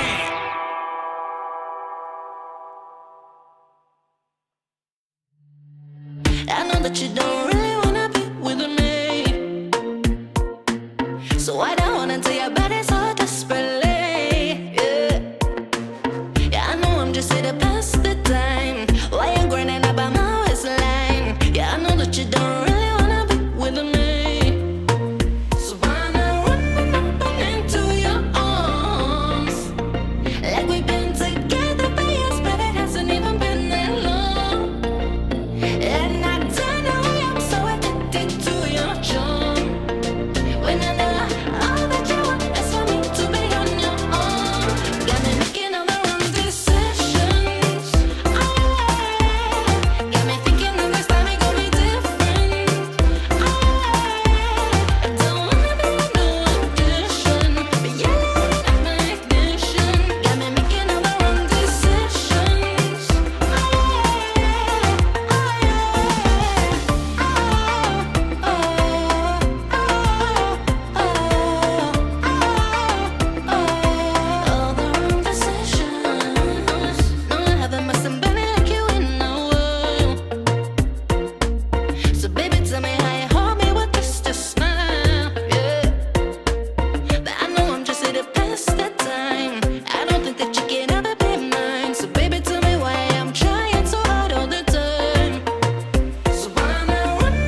Welcome back to Disney's Wide World of Sports here just outside of Orlando and the Department of Defense Warrior Games. We're really glad to have you with us this evening as we get ready for the 5th and 6th place game between Team Australia and Team Navy. And pretty much that's how they're ranked as we came in. There you get a look at Team Australia. They were ranked number 6 of the 6 teams. And also number 5 was Navy. So it's gone pretty much true to form. And here we are playing for 5th and 6th place in the tournament. You know, I think a lot of expectations are being met, but we're seeing a lot of surprises, which is nice. Some kind of standout stars. Top on the list has to be Cooper Blackwood, followed by Jay Christie. But I mentioned it in the previous matchup that we just saw with Team Australia. 2 verifiable future stars of Team Australia. Really it's going to be exciting to see when this team really starts to gel and has some time to find their flow. Watch for those 2 guys for sure. There's the Team Navy lineup as they come in with Michael Best, number 23, number 6, Justin Chase, number 10, Isaac Cho, number 11, Steve Fleming, number 13, David Fuller, number 20, Levi Moore, number 7, Jarek Nesnapor, and number 16, Giselle Rama, number 15, Kayla Saska, and number 19, Mitch Shepard. Glad to have you with us. Paul Porter, the arena voice of the Tampa Bay Lightning and Orlando Magic, along with Pat Parnell, I jokingly said, but I think it's accurate, the voice of every other sport. I've covered a lot of sports. I've been lucky enough to travel the world and be part of a lot of events, but no event has come close impacting me the way that Warrior Games has. Last year was my first Warrior Games that I was lucky enough to cover, and I'm hooked. I'm a fan. Yeah, I've become hooked too. These are my first Warrior Games this year. So I have been very impressed with what I've seen for the first day and a half. All right, here we go. It's Stephen Fleming taking the tip for Navy. And he is going up against Jamie Smythe for Australia. Australia controls the tip. The pass comes inside and with it, and the shot up, no good for Smythe. And back the other way we go. Navy with the ball now. And that is Rama, an accomplished rugby player as well. She played for the national Guam team, if you can believe that, in rugby. But amazing skill set too for wheelchair rugby. Incredible athlete.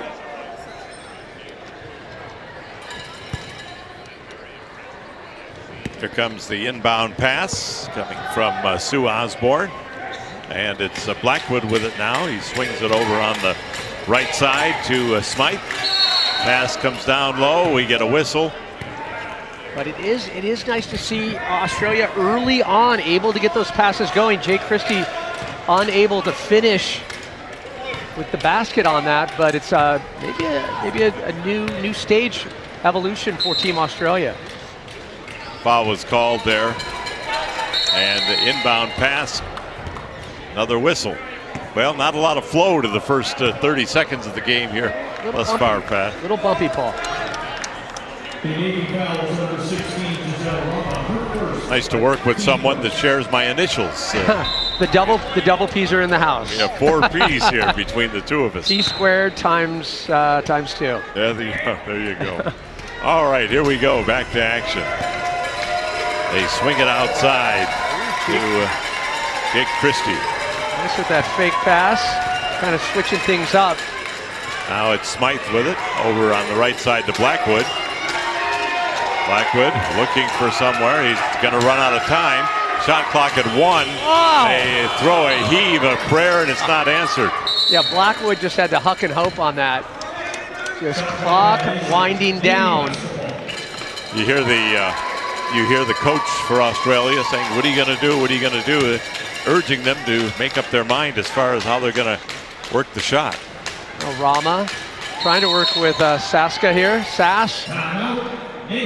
Timeout called by Navy. If I'm not mistaken, Pat, Navy has not been able to advance the ball to the offensive zone either. This is something that's actually surprising me, but also it's kind of great to see Australia start with this type of intensity. I thought we were going to see in our previous matchup with Australia, but maybe that kind of shocked the senses a little bit and said, okay, guys, let's take a different approach here. A lot of talent, a lot of depth of talent on the Navy team as well. But I'm surprised with this much time that's gone down that they haven't even really had an opportunity. You can see fans from both teams there, the Navy, and there you see Australia.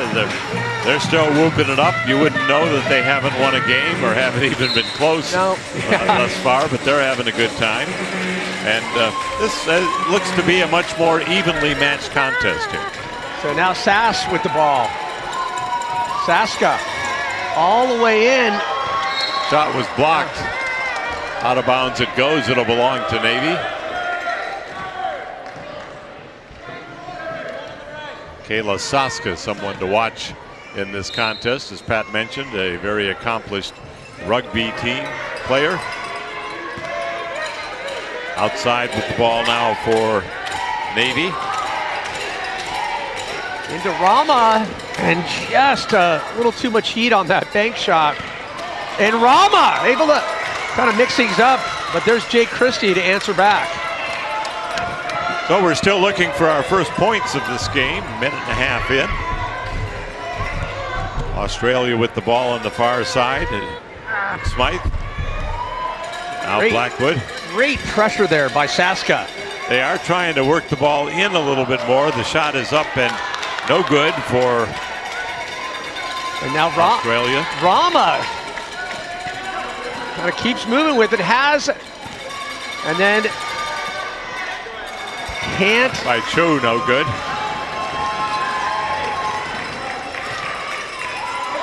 And things getting a little feisty between these two teams. Now Blackwood tipped away by Rama. There's a foul called. Blackwood's going to have a couple of free throws. Maybe this is kind of nudge some points on the board. Cooper Blackwood finding medals in not only powerlifting but also in rowing yesterday.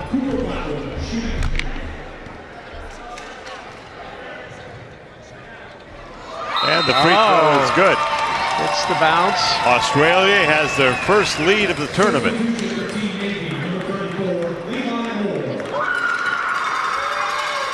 Second shot coming.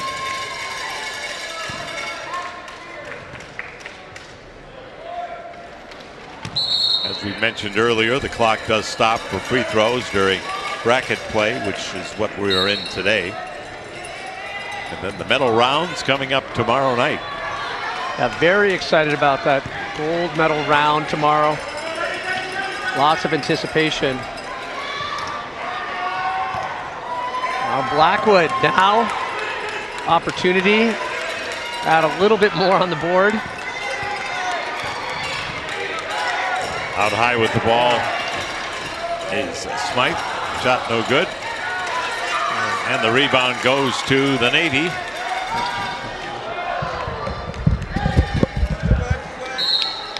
Ball goes out of bounds, and it will be Australia ball. Australia with the first lead of their history thus far.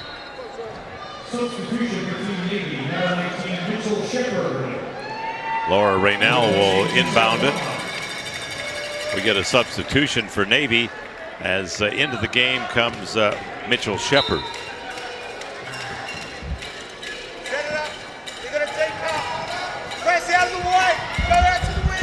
3 minutes in, 1-0 lead for Australia. Blackwood with the ball, looking for some room. Finds an open spot, but the pass goes awry, out of bounds. Deflected by Navy, it'll be Australia ball. And this would really, if Australia can maintain this pace and just start to wind, Navy down, start to stack a few points, could be the upset of the entire match. We get a collision out there, out high with Chu. And granted, Paul, I know we're early in the game, but I'm just trying to write a script here that could be a little exciting to watch Australia to find a little success for this team. You want to see them do well.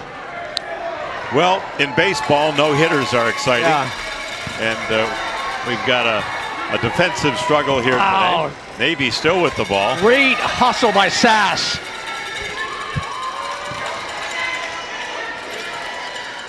And the give back shot, no good. Aska can't connect. It was high on that bank.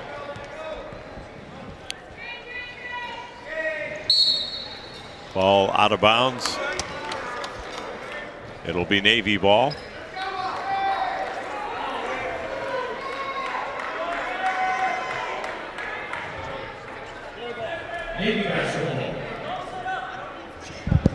All right, Navy with the ball.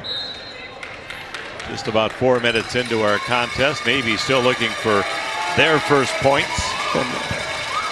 Utterly shocked at this point, Paul, that Navy hasn't found any points. Isaac Cho pass on the right side, shot no good, and Australia comes back. We have to give credit to Australia. They're finding the positioning for those rebounds. Cooper Blackwood finds a little distance. To Osborne with the ball now. Pass inside. The shot is up. Oh, just off. Love what I'm seeing from Australia right now with the ball movement. Really It's a nice really give starting and to go utilize, there. Yeah, really starting to utilize the court. Sue Osborne and Laura Reynal working a good give and go, and Reynal is going to have a couple of free throws.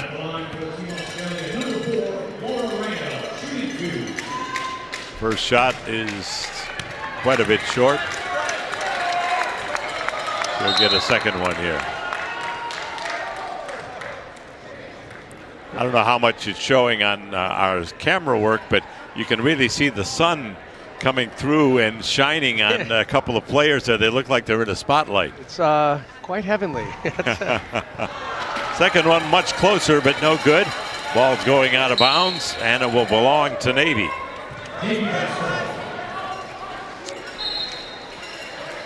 Thus far, a Cooper Blackwood free throw, the only point of the game. And here comes Navy going in for the layup. The shot is up and good. The basket goes for the Navy's Michael Best. It's a 2-1 lead. And we're going to get a free throw for Michael Best as well. And Michael Best is a player that just he always gets it done when it needs to go down. Very, very tenacious player. Has that upper body strength.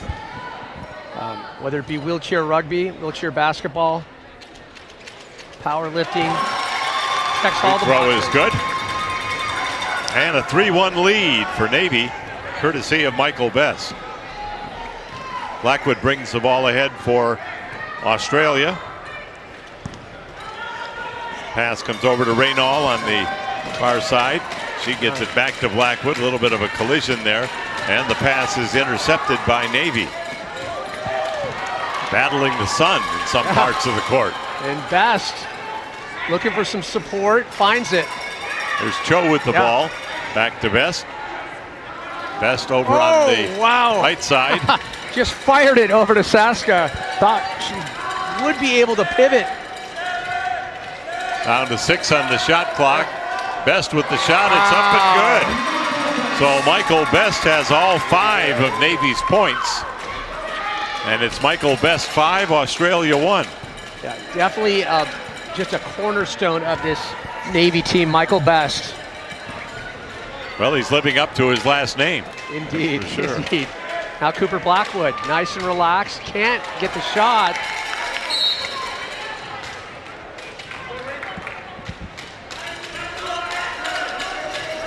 We get a foul call against Looks like Australia.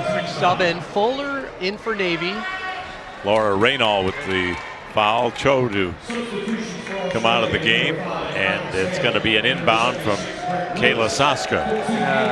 Another sub in for Navy, Jarek Nesapor.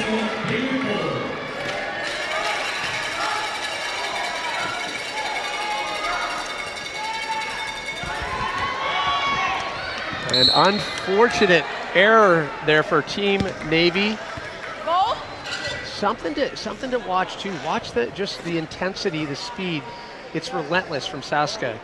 She's putting so much pressure on the defense, and watch how fast she is down court on those fast breaks. Checking out David Fuller. He's got very colorful arm protection there. And very patriotic. the hair, the headband, but he backs it up. He backs up that flair with a formidable approach to the game. Ball goes down in the corner and out of bounds. It's going to belong to Navy. Just over 7 minutes into the contest here. Over 6 minutes into the contest. Yeah, the Kangaroo giving a little pressure. You can see to Saska on the inbound. Fuller with the ball. Has it right in his lap. Now he sends it over on the right side. 5 to shoot. Fuller's pass to Best. The shot is up. A little long this time. Rebound is up. Wow. And it's good. Just beating the shot clock. Sass finds the glass, makes the connection. And she used every second of that shot clock. 7-1 now for the Navy. Australia still looking for their first field goal. A Blackwood free throw, their only point thus far. Pass inside is nowhere to go for Brett Lewis. Yeah, I think finally Navy we saw a lot of those more set plays for Australia, but now Navy's, I think, finding the holes and establishing a much better defense, and Australia is just trying to, they're just out of step. There's a shot up and good for Navy as Justin Chase with the basket for the Naval Academy. 9-1 our score now. Sue Osborne brings it ahead for Australia. Goes to the right side, drops it, loses it out of bounds. More substitutions coming in for Navy. We're going to get Giselle Rama into the game. Yeah, Rama was that player that I told you played for the National Guam rugby team. Just such an incredible athlete. Has that upper body strength, but matches what Saska has in intensity and speed. Rama makes up for it in that speed and that persistence about finding those inside pockets. Shot up and no good for Jarek Nasipur. Wow. Now Australia with it. Almost had a bit of a breakaway, but unable to hold on to what was Lewis. Michael Best anticipated that contact. Yeah, having a good laugh about it. Like a lot of these players I mentioned, they play wheelchair rugby, which even has more intense contact. So they're comfortable, even though these wheelchair basketball wheelchairs are constructed way differently. They're used to the contact. They're comfortable with it. I saw, I guess you'd call him the trainer or the mechanic, carrying about 4 extra wheels just in case those were needed. Oh, the equipment at timeouts in wheelchair rugby, it's endless. Wow, Fuller getting tipped up on Real one wheel, contact in there. and now Rama on the outside, back to Best. Inside to Rama, gets stripped away. Now Sass finds the basket. It's good. Again, 2 for 2.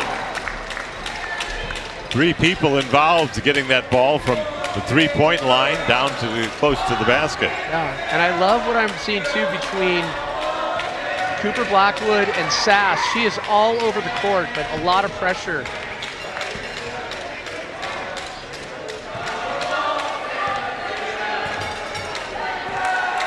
Now it's Blackwood outside.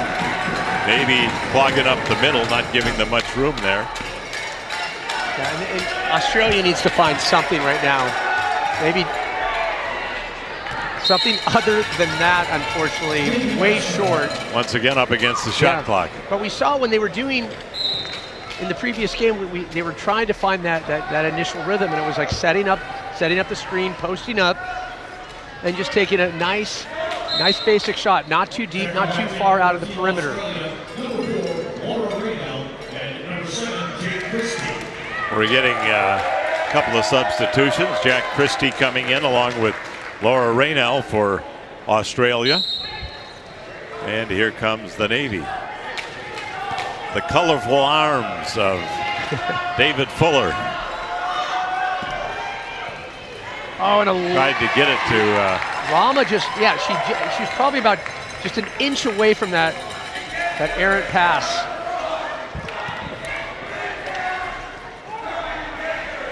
the two ladies on this Navy team, Casca and Rama, both affording themselves very well. Now the pass goes down low to Raynal. That won't go. And with it for the Navy is Jarek Nespor. Bass with a nice little toss over to Fuller. Now Fuller racing to the basket. There's the nice pass. The shot is up and no good for Rama. Again, Sass, 3 for 3 now. She is on a roll. It's so great to see her positioning and able to answer back. She's almost had another steal, but the referee says, nope, that's not a steal. You will be hard pressed to find another player on Team Navy that puts as much effort and hustle than Saska. She does not stop. It's start to finish. It's incredible. Oh, and a good steal there by Fuller. We passed the halfway point of the first half. And we get a foul called against Australia. That one going against Jake Christie. Yeah, I really would encourage Australia at this point to just keep up the pressure. I'd love to see this, that they're really pressuring Navy, but they're not able to make those conversions. Oh, and a lot of contact. A lot of contact. They both go down. That was Kayla Saska for the Navy. Yeah, and she's being helped up. Also being helped up for Australia. That was quite a collision there. Those two chairs hit really hard. You saw how Cooper Blackwood, and it's good, Saska is giving the thumbs up, but they're strapped into those chairs, so you really go down with the ship. You're committed, and just kind of doing a quick diagnostics check, but really kind of atypical in comparison to wheelchair rugby. That was fairly explosive. I like your term diagnostic check. You don't usually see that in basketball. Yeah, no. A brief break for a diagnostic check. But you do like to, you like to see the smile, like to see the thumbs up. I don't know, everybody's okay. That was, I think, the hardest collision I've seen here in the last couple of days. Yeah. And you can, look, Sass is like, no worries. You saw Cooper Blackwood, hey, my bad, apologies.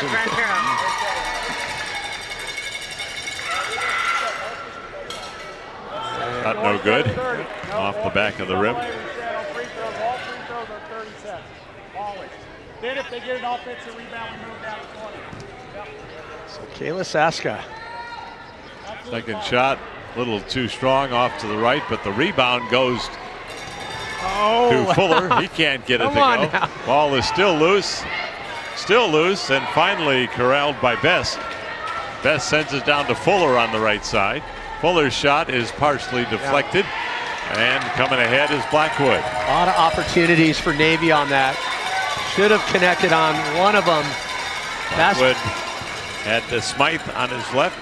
Smythe still with the ball. Back to Blackwood. Australia yet to find a goal here.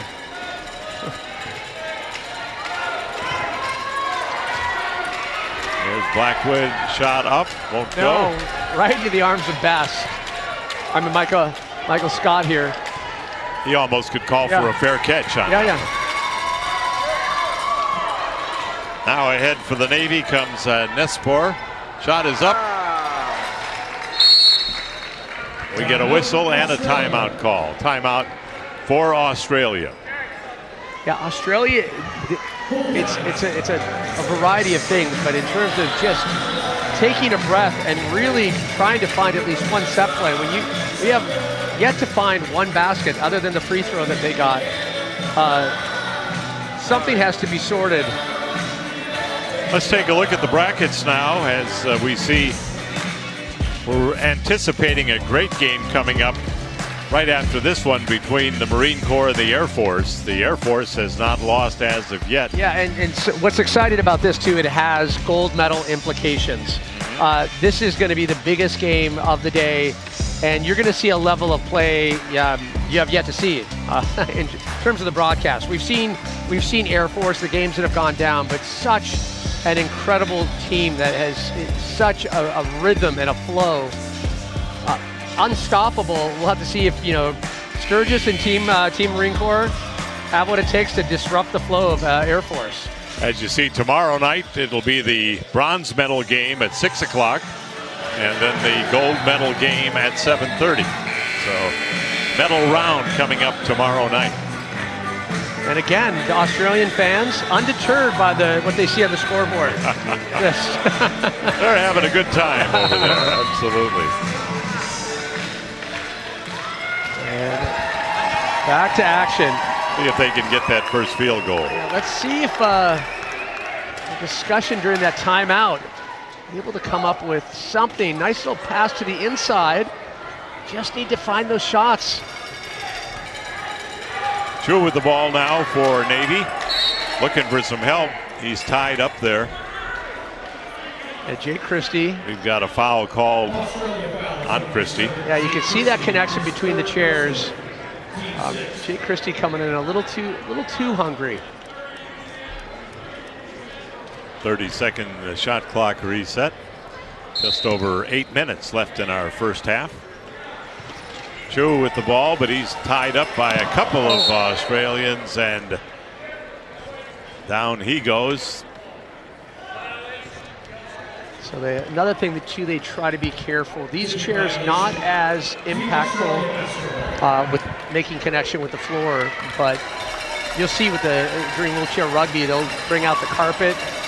Definitely don't want to damage the floor. Right. Yeah, you notice not even any skid marks or anything out there on the floor. No damage at all. Blackwood with it now. Getting the inbound from Raynahl. Blackwood looks, shoots, puts it up, and it's good. And that'll work. Cooper Blackwood. It took them just over 12 minutes, but they get their first field goal to make it 13-3. Now, where was that, that confidence and that determination? And Rama just sends it. Cho, the nice give and go there. And that shot is up and good for Justin Chase, as answering right back the Navy to make it 15-3. So great to see when Navy kind of slips into that rhythm. What does Cooper Blackwood have in store? It's a little loose ball. Rama able to capitalize. Over to Cho. Wow, that was a great pass by Rama. And a great lead pass there going to Stephen Fleming. But unable to hang on to it. Out of bounds it goes. It'll go back to Australia.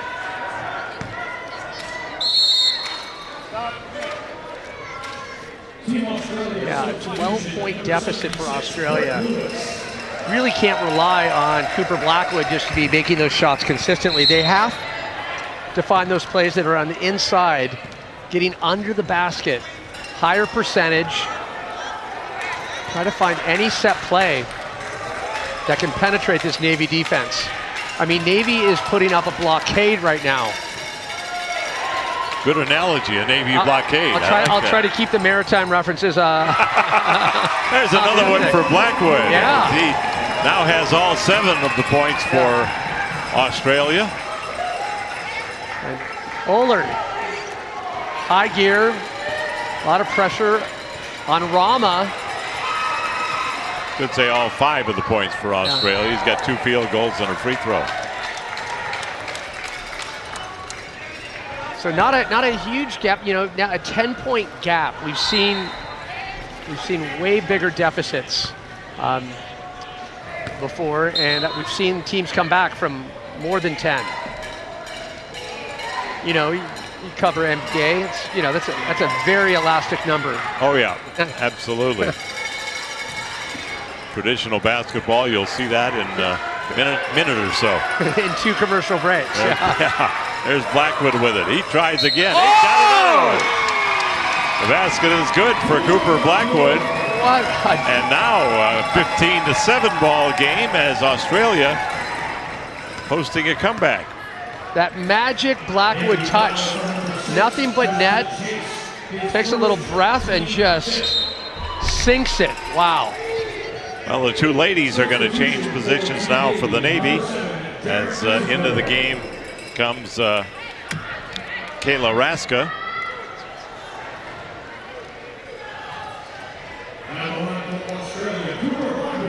Free throw coming for Blackwood. Trying to make it a 7-point game. That won't go. And it goes back to the Navy.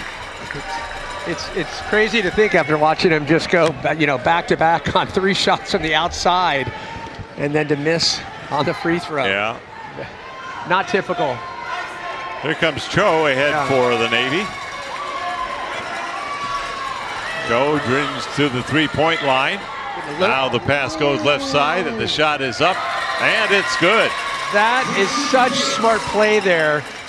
Just that hook pass, drawing the defender over. Justin Chase with the basket for Navy.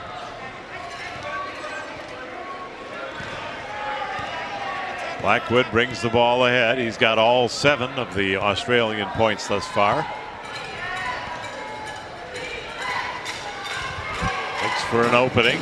Smythe right now needs a little help. Oh, wow. Nice pass inside. It's up and good. Are you kidding me? To Osborne. Gets the first basket from someone other than Blackwood, and it's an 8-point game at 17-9. More like Ozzy Osbourne. We get a foul in the backcourt. The foul going against Ainsley Hooker. And notable mention too, that pass into Osborne, that thing just was a rifle shot.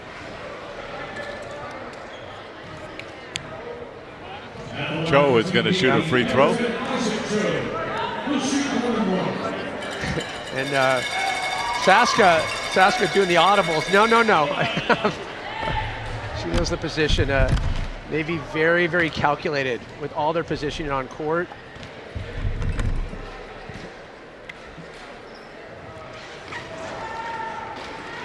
Saska with the rebound. Oh, can't get it in. All right, back up the pass a little bit errant, but Blackwood runs it down. Tries to get it to Sue Osborne, can't do it. And back the other way comes the Navy. Garrick Nespor gets the ball to Cho. Oh, here comes. Now, shot up, won't go. It was close, but Fuller unable to convert. Watch that pressure that Saska delivers. Bring the ball ahead now is Brett Lewis. And Brett Lewis very deliberate about slowing that tempo down, making sure, trying to go into those set plays for Australia. Ball goes out of bounds off of Australia as Jamie Smythe was unable to hold on to it after being checked there by Kayla Saska.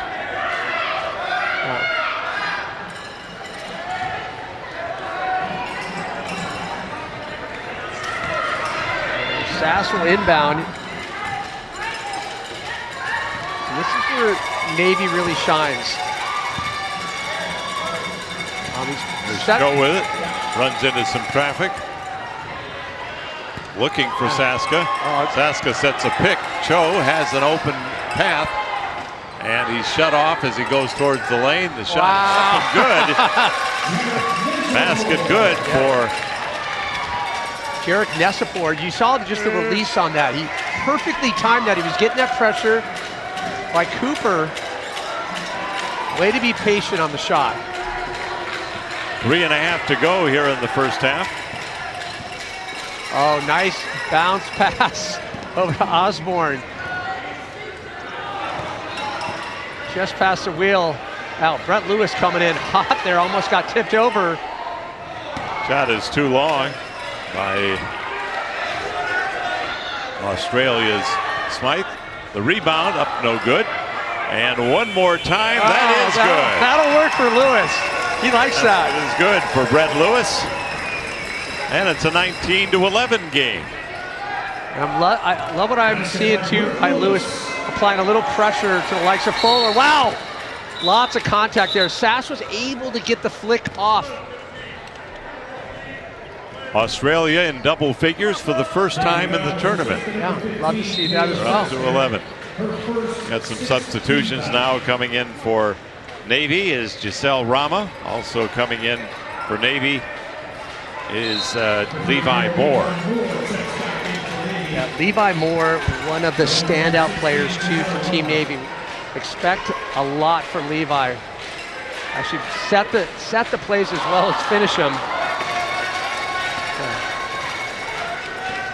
Here comes the Navy with 2.5 to go in the first half. Cho unable to get it. Instead, it's picked up by Smythe. And now turned back over to Navy. Cho brings it ahead, pointing out where he wants to go with the ball. Get a little help On the here. right side, and over. we get a collision with Cho and Brett Lewis.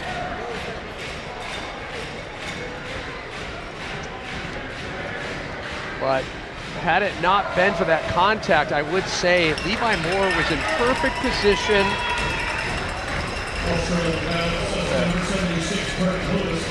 Chance to take advantage of that play.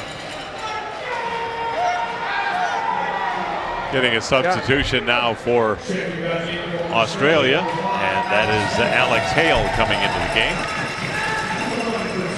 Free throws coming for Cho.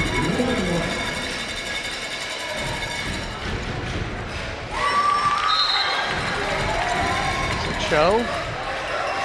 Success on the free throw. They've got one more to go. He's got one more free throw. Everybody was headed the other way.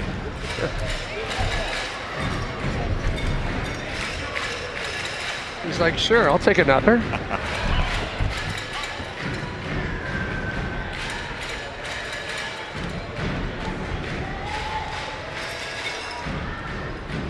There's the second free throw, and it's good for Cho. He is making those connections. 20-11 our score, 21-11 our score. Yeah, keeping a solid 10-point gap between them and Team Australia. Cooper Blackwood now. We reached the 2-minute mark. Yeah. Blackwood still with the ball, now goes left side, lets it fly, no good. Navy has the rebound. Outlet pass is going to be intercepted by Smythe. Down low it goes to Osborne. Osborne brings it back out. Shot is up, and this one goes. Blackwood once again making it a 21-13 game. Blackwood is such a pivotal player for Team Australia. Levi Moore, not a lot of support, although Rama coming in off the side just behind her. Could not get that. She had an open path to the basket had she been able to get the pass. Checking back in for Team Navy, number 23, Michael West.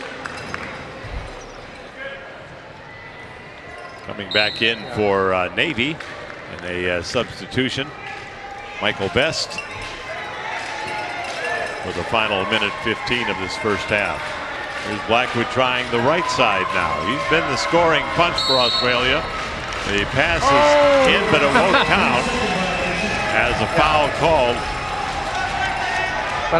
against Alex Hale. Love that approach though by Blackwood, drawing him over and then just scooping it off to Osborne. Under a minute now. Cho is stopped, but he finds Rama, but that shot no good. Foul called against Australia. This will be on Cooper Blackwood. And with 45 seconds to go, we will have some free throws coming for Rama. Well, you have to think, too, Australia at this point, when they look at that deficit, it's less than they've seen in previous games. A lot less. They're staying in step, and at least they're matching. They're not as consistent on their shots, but they're able to make a few plays and really see the potential for their team, and that's hopeful. Lane violation. It'll be Australia ball. They'll have a chance to get even a little bit closer here before we hit halftime. Inbound pass goes to Smythe. Smythe brings the ball ahead for Australia.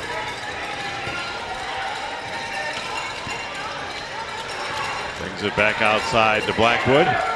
6 to shoot.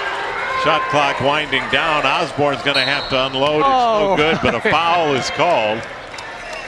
So draws the foul on that. Had she made that, I'm loving the Osborne Blackwood combo. There was 0.9 seconds left on the shot clock when she let it go. 26 seconds to go in our first half.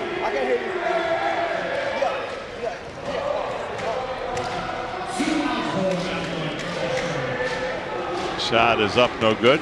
Probably here a little bit behind us, some pretty good spirit going on between Air Force and, or I should say between Marines and Army. 20 seconds to go now.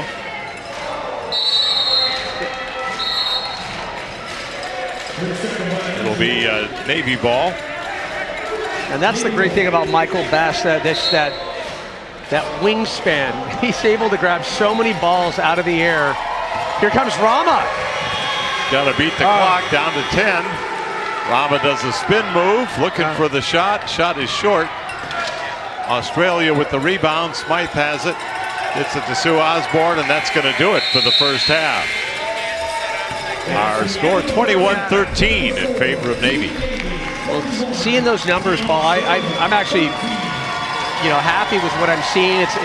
Australia, each game is stepping up a little bit better. When you're talking 8-point deficit, it's a respectable number. We're going to be going over to Lizzie, who is with the coach. Let's send it over to Lizzie Smith. What a first half we're seeing. I'm here with Team Navy head coach Stephen Davis. Now you guys are both coming off of playing 2 pretty high endurance games. How's Team Navy feeling right now? We're feeling pretty good. We actually got a lot of experience in those first 2 games. We had a lot of mistakes that we were able to clean up and put together a different game plan into this one. What's it mean to you to be out here coaching a team with so much endurance and strength and heart? It means a whole lot for me. These guys never gave up, even when we were down by quite a few points. They gave everything they had. They never looked down on each other. They worked together and they helped build each other up. It's pretty amazing to see. Definitely. Now, what do you think we can expect here in the second half against Australia? Just a little bit more. We're sharing the ball, trying to distribute a little bit more and get everybody involved and have a lot of fun. Well, we look forward to watching it. Anything you want to lead us out with? Just go Navy, baby.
The soldiers of the U.S. Army stand watch around the clock, across the globe.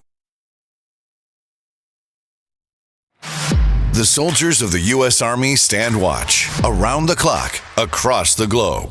They face a uniquely challenging lifestyle. That's where U.S. Army family and morale, welfare, and recreation plays a critical role, with programs designed to enhance their quality of life. Corporate partnerships with Army MWR are a powerful tool to weave your brand into military life experiences of today's well-educated and brand-loyal soldiers. Build your brand with the strength of the U.S. Army.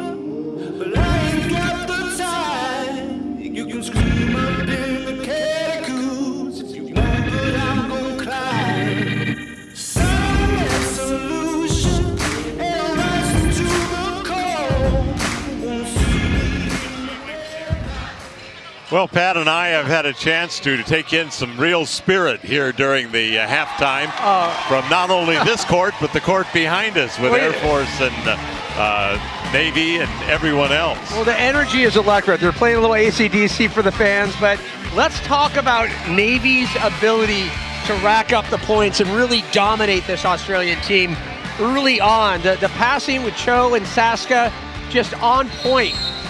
But you have the players like, when you have Michael Best being able to close the deal, it's a good feeling.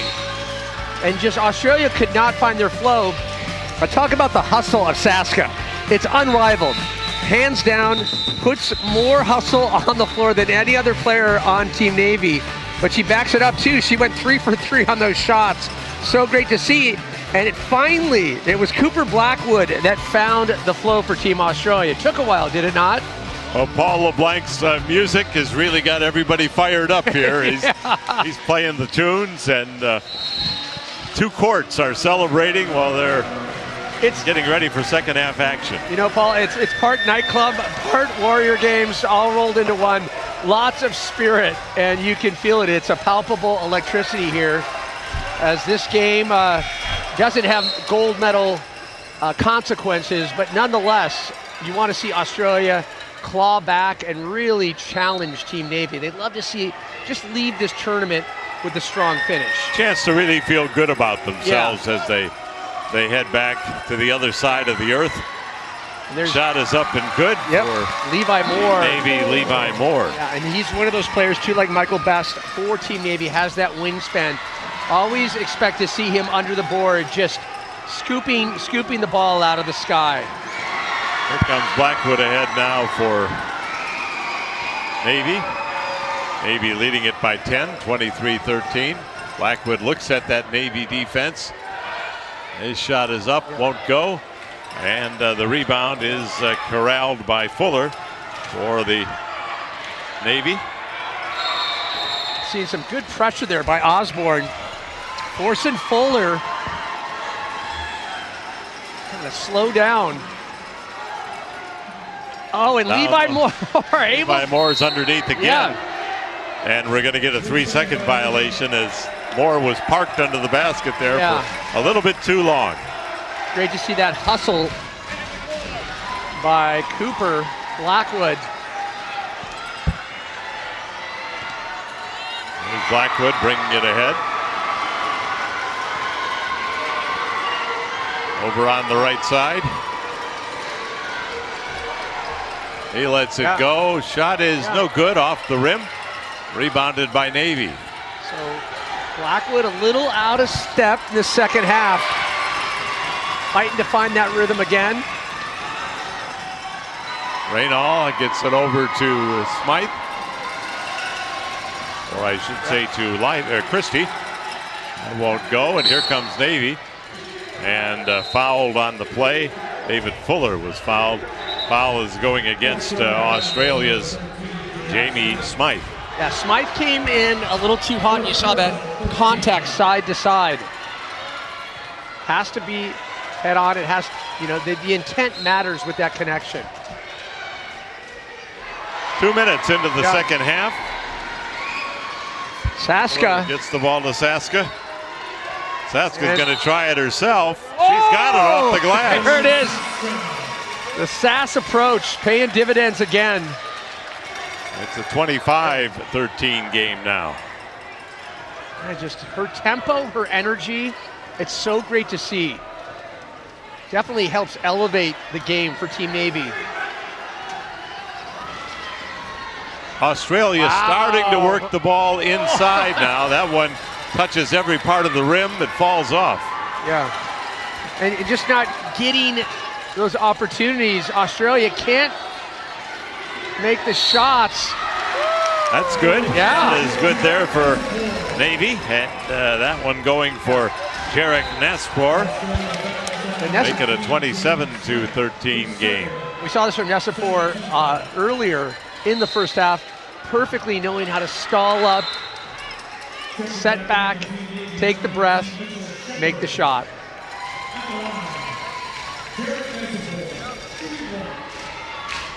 Wow, and Marine Corps, Air Force tied up at the moment, 4-4 on the game behind us.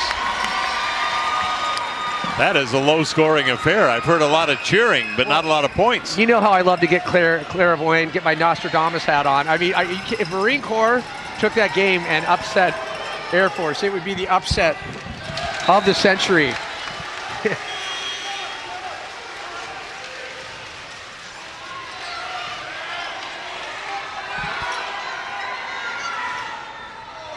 Shot no good. Navy with the rebound. Mitchell Shepard corralling that rebound. Shepard had it taken away but got it back. Brings the ball ahead, but it's a 10-second violation as they're unable to get the ball across the timeline. That's just great pressure from Team Australia. Really forcing Navy, forcing them to make mistakes when they shouldn't be. Now Rama in for Navy as Nespor will come out.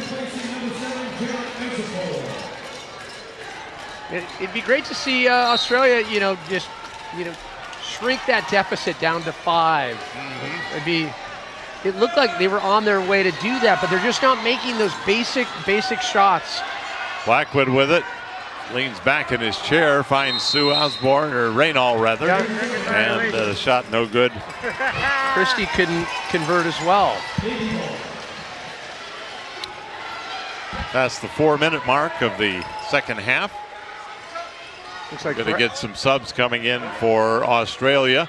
Brett Lewis, along with Alex Hale and Ainsley Hooker coming in for Team Australia. Jake Christie slipping out, as well as Osborne.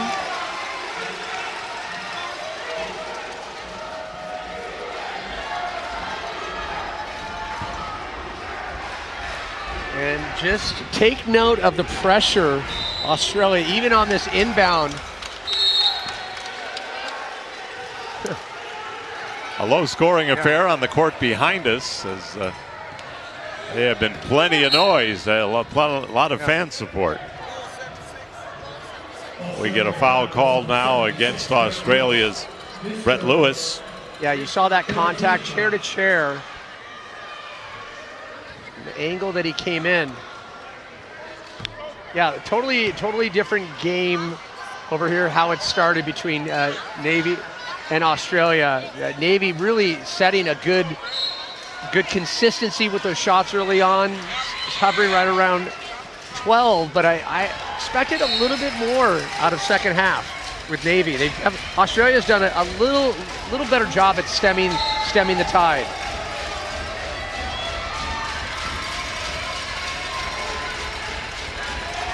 Well, the pass is deflected, the ball up for grabs, and with it is Rama.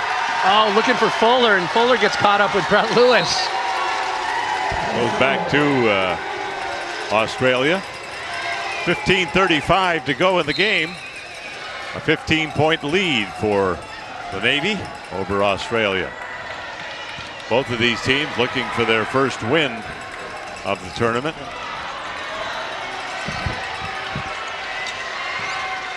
On the left side now, it goes to Osborne. Osborne looking for somebody, decides to shoot it herself, and in and out. Rims out for Osborne. And Navy with the rebound, but the outlet pass is intercepted by Smythe. Smythe backs it out, looks for help. Yeah, and they're, Navy's doing a great job at setting up this armada defense. Forcing shots like that and then capitalizing with the rebound. Looking for a little help. Gets it as Rama. Lots of pressure by Lewis. That shot looked like it was dead on, but just a little bit too long. And Rama decides, I'm just going to take this thing all the way down, trying to get a little block from, and Fuller coming in, making some contact with Lewis there. Lewis is down. And they're going to call it on Lewis, the foul.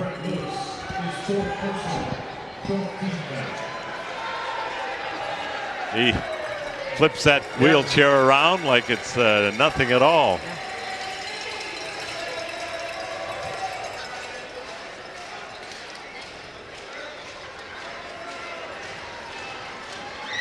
Saska taking the inbound.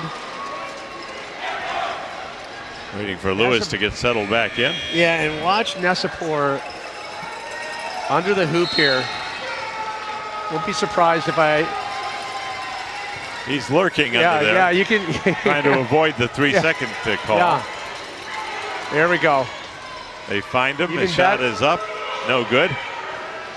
Rebound down low. That'll and work. It's put back up and in. Pretty shot there from Mitchell Shepard to make it 30-13.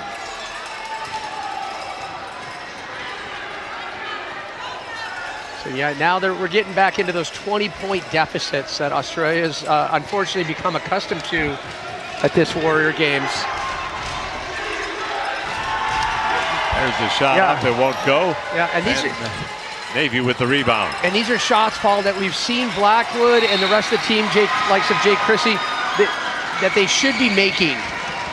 There isn't a lot of over amount of pressure on those shots. And that's just shot up and good.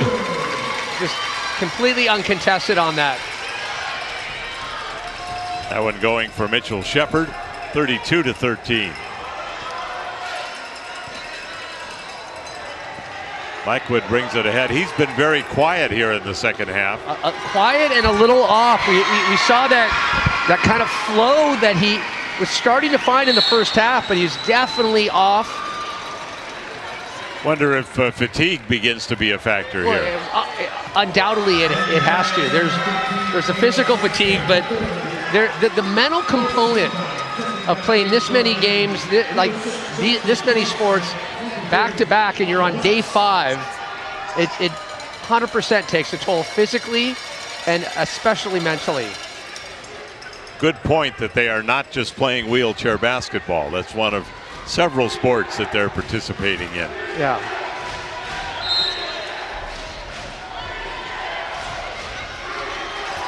And the shot no good. Rebound corralled by the Navy, but turned back over. Sue Osborne has it. Yeah.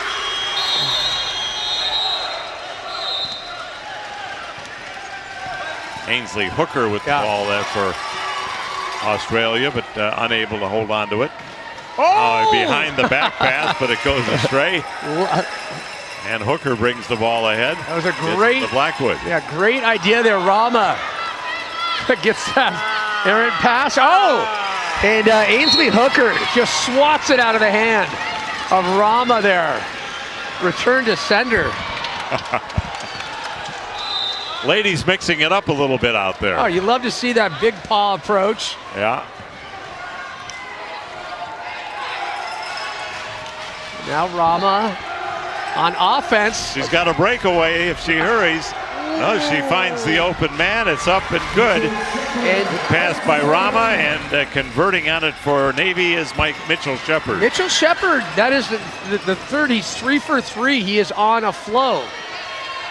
Definitely tap into Shepard right now. When you find a player that is feeling it, definitely double down, as a player that's off right now is Cooper Blackwood. That lead has ballooned out to 21.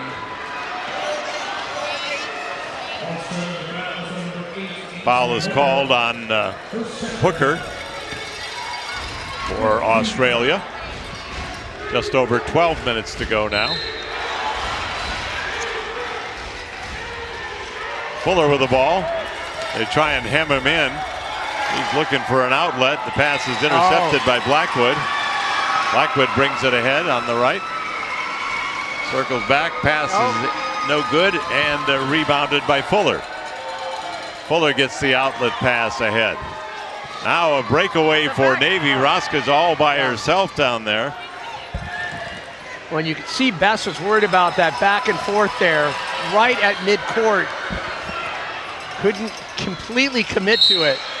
Ball goes out of bounds.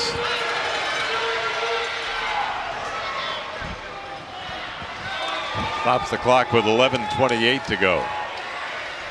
Very quietly, the Navy has jumped out to a 21-point lead in this game. Yeah, have you noticed that too? I talk about their Armada defense, and they're doing such a good job at forcing Australia back out to that outer perimeter.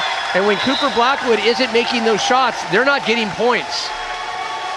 We're getting another substitution for Australia as Jamie Smythe has come back into the game. Yeah, Blackwood is out. Jake Christie's still in. Rama getting a little pressure and up and over with Ainsley Hooker. A very vocal exchange between Shepard and Rama.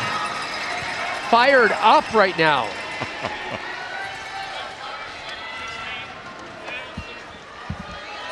The consummate competitor. You'd love to see that. Well, you see the Australian kangaroo right there behind the inbound pass. Australia trying to get back to within inside of 20. It's a marsupial-friendly arena. It's good to see. Now on the right side, the shot is up and no good. And even, that won't go. Even when Australia starts to find that pacing and make those passes, they have to be able to finish the job, and that's why we're seeing a growing deficit. I wouldn't be surprised by game's end here. We're in the 30-point region of deficits. Trisha Reynolds unable to convert that last shot for Australia. They're coming back again, moving right to left along your screen. Very deliberately on the right side is Smythe. Jake Christie tries to go nice and high with that bank. Can't get it to get in. Stripped away, but held on by Shepard.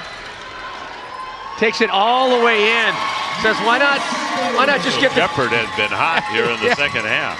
Yeah, stepping it up. We saw an early scoring spree from Michael Best, and now Mitchell Shepard is taking over the reins. 36-13 as we approach the halfway point of the second half of this game. There's a shot up, no good, off the glass. Right into the hands of Fuller.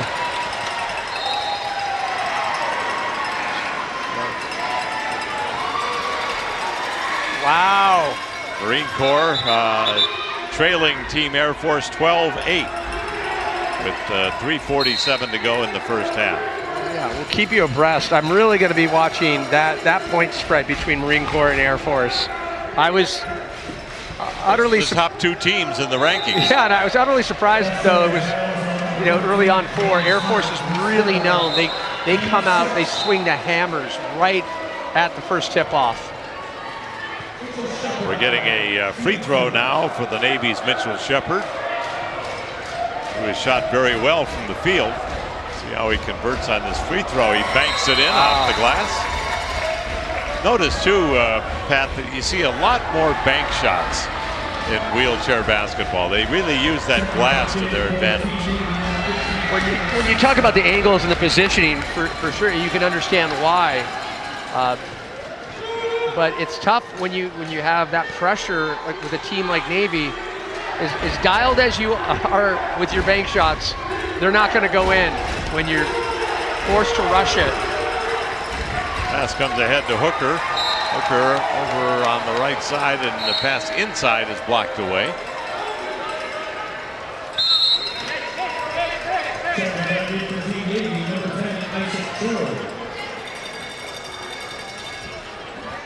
But we do love to see just the nothing but net shots, and there's been a few of those, which is so great. I mean, Cooper Blackwood early on, really connecting well first half.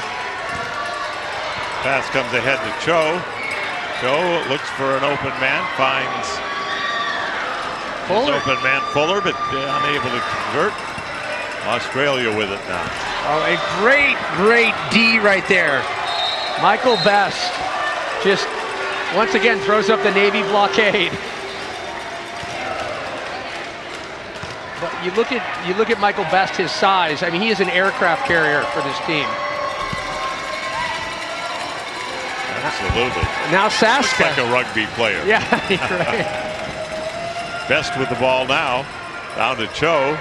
Cho will bank it up there short, and Australia has it back. We get a foul called. This looks to be against Navy. Yeah, that was Saska. Yeah, that's that Saska hustle. Sometimes it pays off. Sometimes you get the call against you. But with the two names on this team, with Navy, they could have a Saskarama. Saskarama, there. Write that down, and well, let's trademark it. Yeah. Yeah.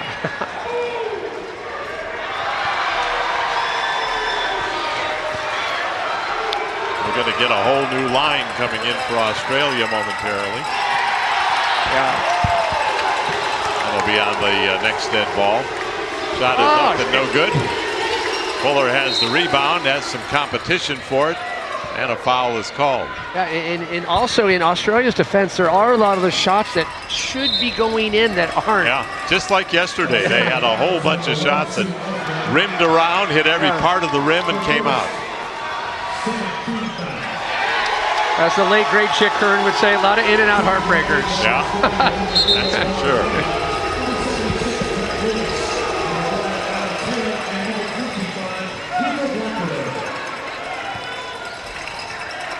We're down to 8:31 left in this game, and I think your prediction, Pat, of a 30-point margin may come to fruition. It's getting awfully close, and Australia's really going to have to come up with something. Like I said,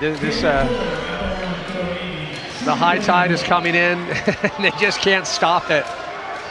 It's a 1-and-1. Yeah. The shot no good, and the ball will go to Australia.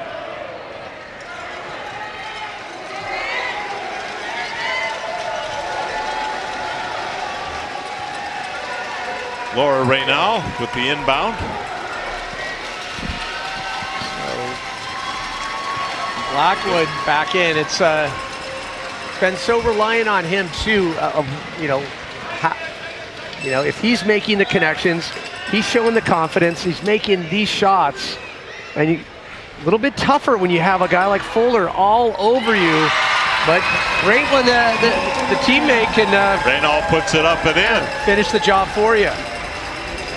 She was positioned well for that rebound. Ball came right to her, and she put her right back up and in. Under 8 minutes to go now. Cho with the ball for the Navy. He hands off to Fuller. Fuller's shot won't go. Cho has it again. Up and good. You loving that. Nice play by Isaac Cho. And very smart play by him to go in and then be there just in case Fuller can't get it completed.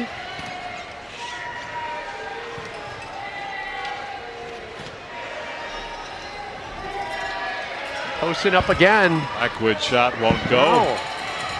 Ball is loose. Fuller come away. He's got Cho on his right if he sees him. Fuller looking for someone. Tried to go to Cho, and we get a whistle and a foul. Smart play there. Drew a little contact. We've had a lot of fouls in this game. Yeah. Like Some of them drawn off the other team, some of them unintentional. But just watching the board, wow. Free throw no good by Fuller. Near that 25-point deficit.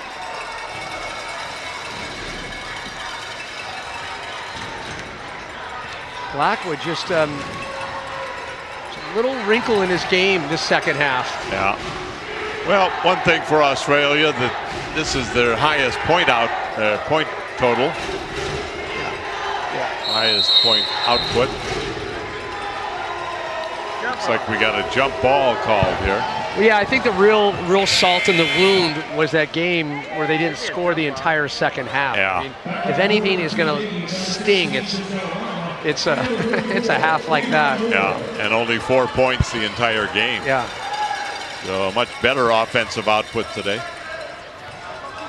There you see the halftime score over on court 2. Air Force with a 10-point advantage over the Marine Corps. Air Force looking to stay undefeated. And this is cue the dad joke. This is where Air Force starts to take off. They're known. It's just once they find that flow that they're known for, they're unstoppable. 3-second violation called against the Navy. Australia takes over. As we are coming up on 6.5 to go in the game. There's Blackwood again trying to regain that scoring prowess that he had in the first half. The pass is deflected away. You know, I noticed, Pat, that maybe Blackwood's downfall here in the second half, there's been some double teaming against him.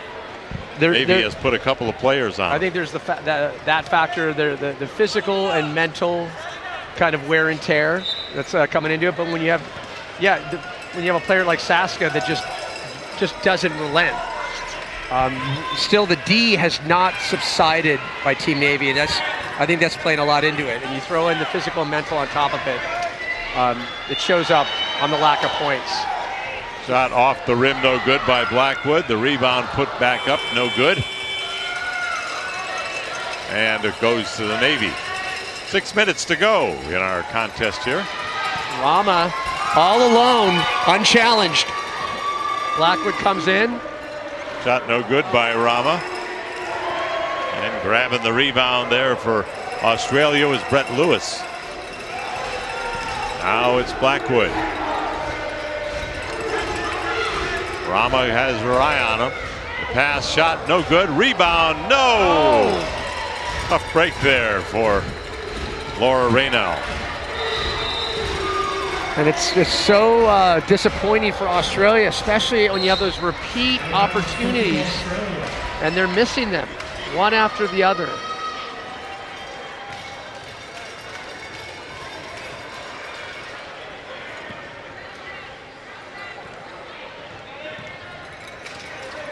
There we go with Blackwood again. No pressure from Navy. Blackwood's pass goes down to Lewis. Lewis looking for somebody, gives it back to Blackwood. And Cho give a little pressure to Blackwood as he goes down. Cho has taken a spill a number of times. He's pretty adept at getting back up there, though. He just flips the chair and he's right ready to go. Uncanny ability. He's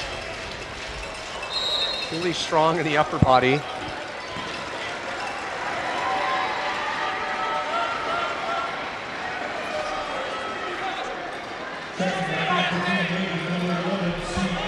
We're going to get a substitution now for the Navy. Stephen Fleming coming in. Under 5 minutes to go. There's Lewis with the shot. It's a little bit short. And the rebound grabbed by the Navy. They get it to Rama. Rama holds it. Looking for a little support. Gets it to Fleming. Fleming tied up at midcourt, but back to Rama. Pretty fisted. A lot of, not fisticuffs, but pretty physical play out there. It's, well, we see this always in the dying minutes of wheelchair basketball. The contact is up, the intensity's up.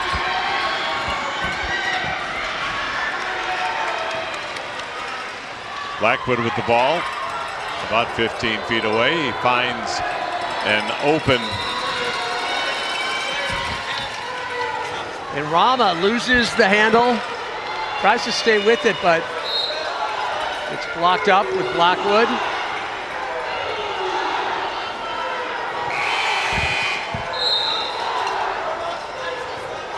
Substitutions again. And if Four you new players coming in. Yeah, and if you notice, Australia. with Australia's approach, complete line changes. Yeah. You made a reference to it earlier. I feel like we're watching an NHL game. Yeah. Which, by the way, congrats to your local team. Well, not my local, but but in terms of my arch rival won the Stanley Cup this year. Yeah. Oh, I didn't know it was arch rival. I thought it was your. I thought you were claiming Floridian pride. The state of Florida has done very well in the Stanley Cup. Okay. They have been in it the last 5 years, and they have won 3 of those 5. Yeah. And they said hockey would never make it in Florida. And what do you know? There's Joe with a shot that won't go. I think you've been present at all those Stanley Cups. Yeah. Have you not? Yeah. Well, the Lightning have won 3 in their 31-year history, and 2 back-to-back in 2020 and 2021. Still waiting for the Orlando Magic to get their first championship. That hasn't happened. It's bound to happen. Not no good. They're a young and upcoming team, that's for sure. Paolo Banchero has been leading the way, and the Wagner brothers, Franz and Mo. No shortage of talent. No, not at all. We're down to 3:10 to go. A 24-point advantage for the Navy. And we got a real barn burner going on over on court 2. We can feel it on the back of our necks. Yeah. We're excited to see Air Force. We've got one more game after this tonight. We get to see our favored team taking center court. Big Huck and Hope hits the back of Jake Christie there. Rama's got it now over on the right side. Oh, wow. Get it to Cho. Cho puts it up. It's a little short as that was contested. If you're watching, you can see in the top part of your screen that other game going on, which has been pretty fast-paced, fast and furious. And very vocal, too, as we're hearing behind us. You have the likes of Sturgis leading things from Marine Corps up against Air Force, who we talk about their depth of talent, which we will be seeing. But a great matchup. Not the runaway game that we're seeing here between Australia and Navy. It still hasn't hit that 25-point deficit. Australia really doing a good job of keeping Navy slightly kind of off that climb, but things have really slowed down in the last 5 minutes.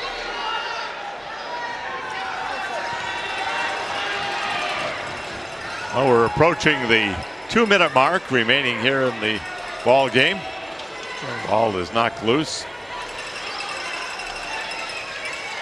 There's a long shot. No good for Australia's Jake Christie. We get a whistle. Saska's all smiles about it, but gets the call in her favor. But Australia was completely on top of her, just pouncing. So we're going to get some free throws here.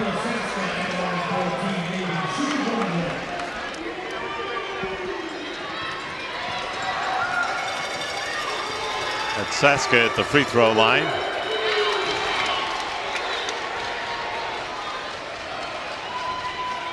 And that free throw no good. Out of bounds it goes, and Australia will take over.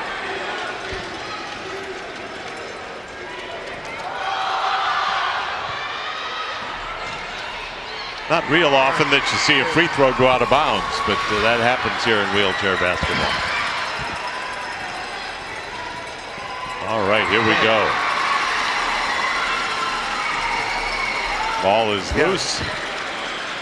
Almost a backcourt violation, but saved in. Rama again now. Rama to Saska. Saska way over. Just rifles it all across over to Fleming. Fleming now to Levi Moore. Fleming gets it back. Yeah. Doesn't have the angle. Swatted. The ball is slapped away. Yeah, Jake Christie coming in with the heat in the hands.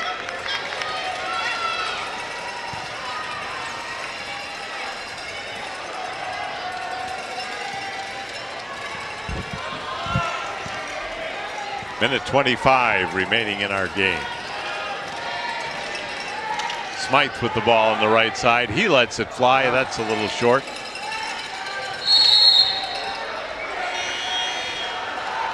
Fleming grabbed the rebound. We get another whistle.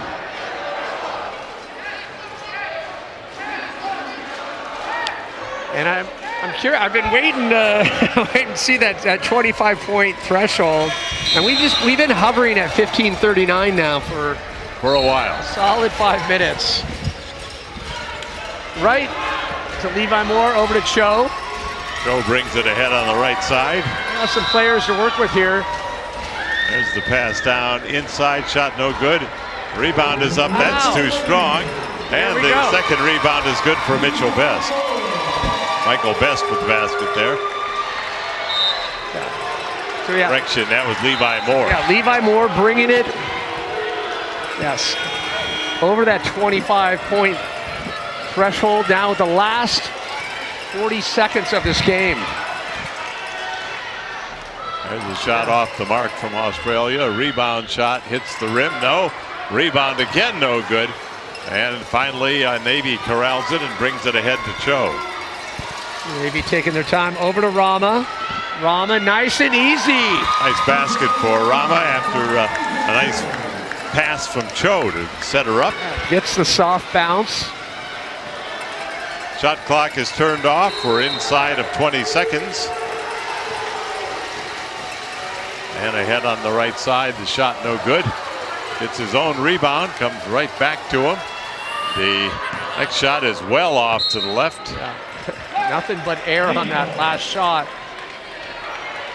A lot of real estate between the ball and the hoop. Saska.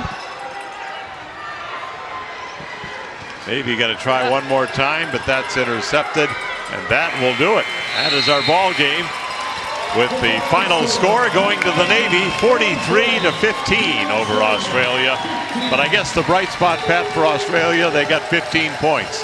That's the most they've had in this. You know what? It's we find the silver lining, and we'll just hammer home the point that this Australian team, they haven't had the time under that 6-month mark of really getting together, being able to practice, fresh program, a lot of fresh players. Just give this Australia team time. I think we're going to see a different team entirely. You know, it's almost like an expansion team. Yeah. They don't have the players yet. They don't have the time together yet. But that will come. That will come as they add players to their roster and as they get the chance to practice together and play together.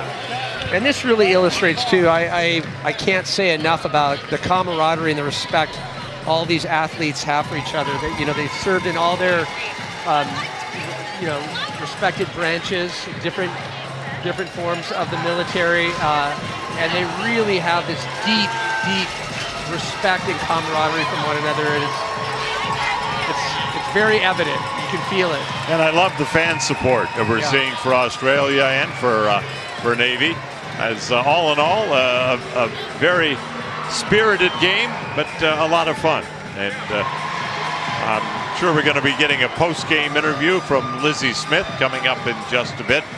And then we'll get ready for our final game of the night. And that'll have Air Force coming on. And that should be a good one with Air Force. We're looking forward to seeing that team. It is going to be so intense to see the fireworks of Air Force coming off this game. And Air Force is going to be a little showing a little wear and tear, but the fitness level of Air Force and, like I said, the cohesiveness of how well that team flows is just, it's unmatched. Certainly is. Don't forget, tomorrow night it's the bronze medal game starting at 6 o'clock, and then it'll be the gold medal game coming up at 7:30.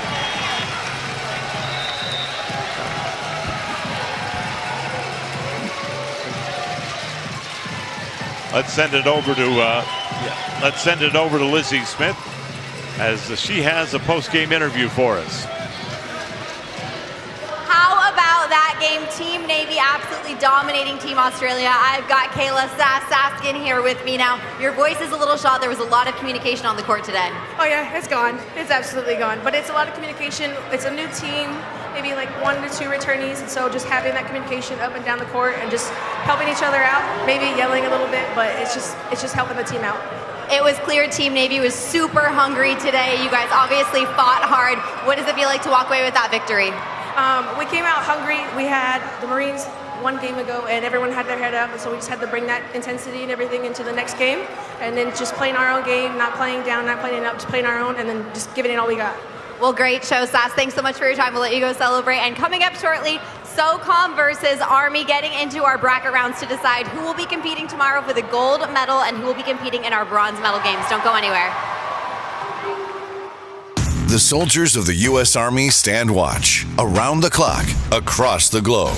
They face a uniquely challenging lifestyle. That's where U.S. Army family and morale, welfare, and recreation plays a critical role, with programs designed to enhance their quality of life. Corporate partnerships with Army MWR are a powerful tool to weave your brand into military life experiences of today's well-educated and brand-loyal soldiers. Build your brand with the strength of the U.S. Army.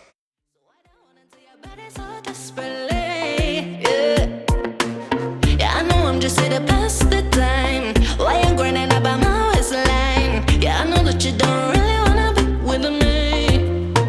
So why not run up into your arms? Like we've been together for years, but it hasn't even been that long. And I don't know why I'm so addicted to your charm.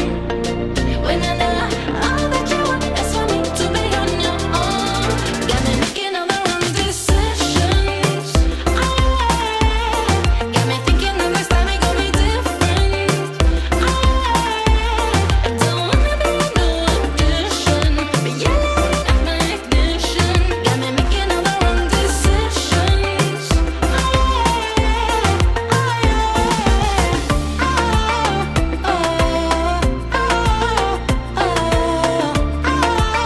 All the wrong decisions. No, I haven't missed somebody like you in a while. So baby, tell me how you hold me with this smile, yeah. But I know I'm just here to pass the time. I don't think that you can ever be mine. So baby, tell me why I'm trying so hard all the time. So why not run up into your arms? Like we've been together for years, but it hasn't even been that long. And I don't know why I'm so addicted to your charm.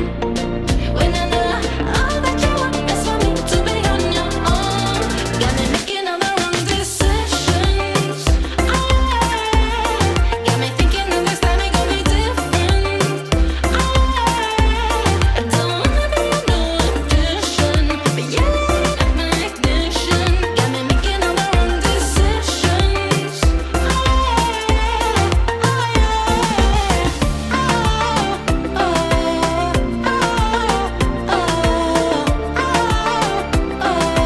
All the wrong decisions.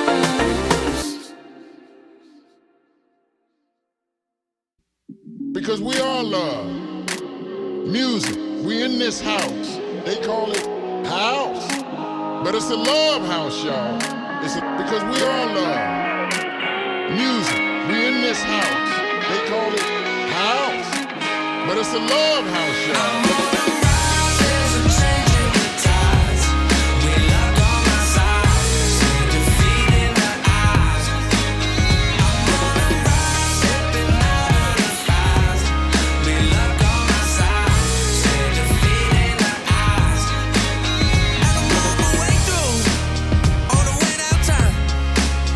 Waiting on my breakthrough.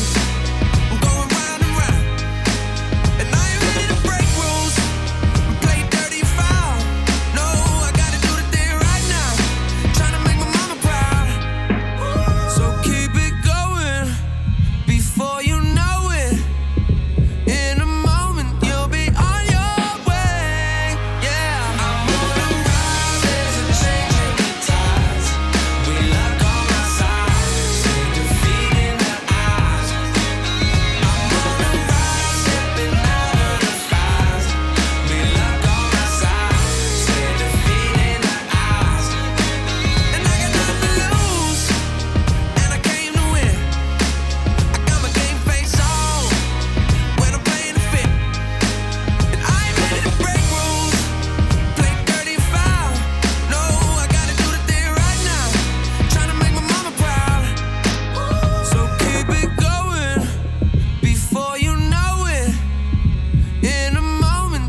Well, we welcome you back to Disney's Wide World of Sports here just outside of Orlando, Florida. I'm Paul Porter, along with our able partner, Pat Parnell, who has been giving us so much good insight into this wheelchair basketball and how it works. And we got another good one coming up here now, I think, Pat, with the Army taking on SOCOM. Well, what's really, really exciting about this next matchup, it has gold medal implications. Who's going to get that coveted transfer spot? The game just behind us right now with Air Force and Marines, winner of that game, despite Air Force being unbeatable, moves on to the gold medal match. So when the stakes are high, it matters that much more. And the winner of this game will be the Air Force opponent in the gold medal match. Yeah. Presumably so. The Air Force has quite the lead over the Marines right now. They are the expected favorites. But this is a great matchup between these two teams. So much talent on Army, and we just were fresh off the Team SOCOM earlier. Well, let's take a look at the roster for Team SOCOM. Jacques Declaire, also Adam Fouts, Harley Magley, Zachary Palega, Taylor Probst, Michael Scott, Chase Tanton, Jonathan Weisner, Mario Webb, and Justin Radbill rounded out for Team SOCOM. Keep in mind, they just played a game about 40 minutes ago. Yeah. So a definite rest advantage for Army in this one. Yeah, not a lot of time for recovery, but they know what's at stake, a gold medal match. Seems strange to look out there and not see Australia. Yeah. We've had a lot of Australia, all of their games. I can tell you one thing not to expect in this game is that type of point deficit. You know, went over 25 points. This is going to be a much, much tighter game, and expect pressure from start to finish. Ball goes out of bounds, and it'll be SOCOM's ball after Army unable to score on their first possession.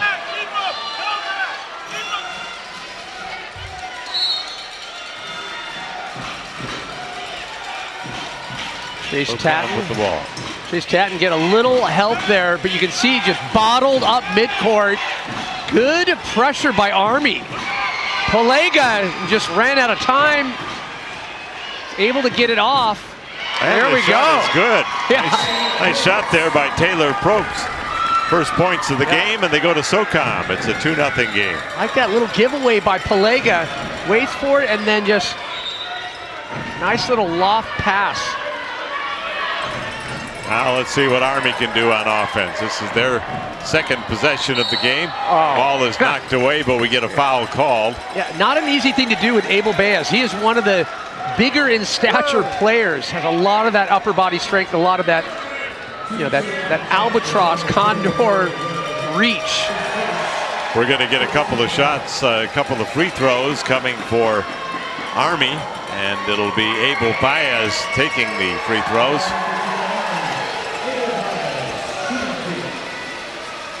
There's his first one. It's good. Oh, yeah. Puts Army on the board. Baez, one of the most consistent players on Team Army. Palega grabs the rebound. He gets the ball ahead to Tannen. Yeah, Chase was, once again, they're really, really upping the pressure, not letting SOCOM set the flow of their plays.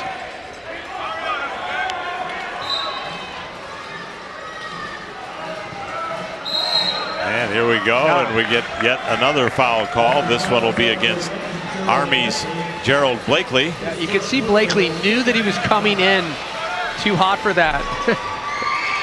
Trying to back off, but too little too late.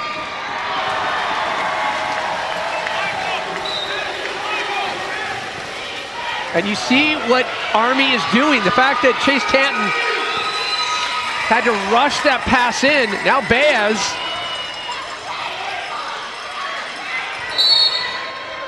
And we get a 3-second violation call. That'll turn the ball back over to SOCOM. This is really interesting, Paul. The fact that SOCOM is a little rattled right now, even though they've been able to get on the board. 2-1 our score. Yeah. SOCOM with the lead. But it hasn't been easy. Yeah. Army clearly had the discussion as we need to pressure these guys. Oh, there we go. There's an easy one for SOCOM as Michael Scott puts it up and in. He was able to get himself open. And we saw in the previous matchup tonight with SOCOM, Michael Scott is so adept at being in that perfect position, just waiting for the pass.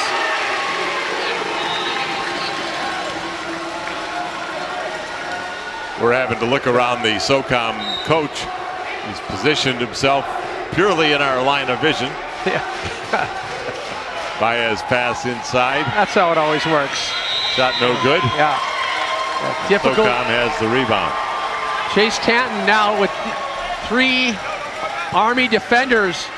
Oh, and Pelega just coming in with way too much gas on the pedal.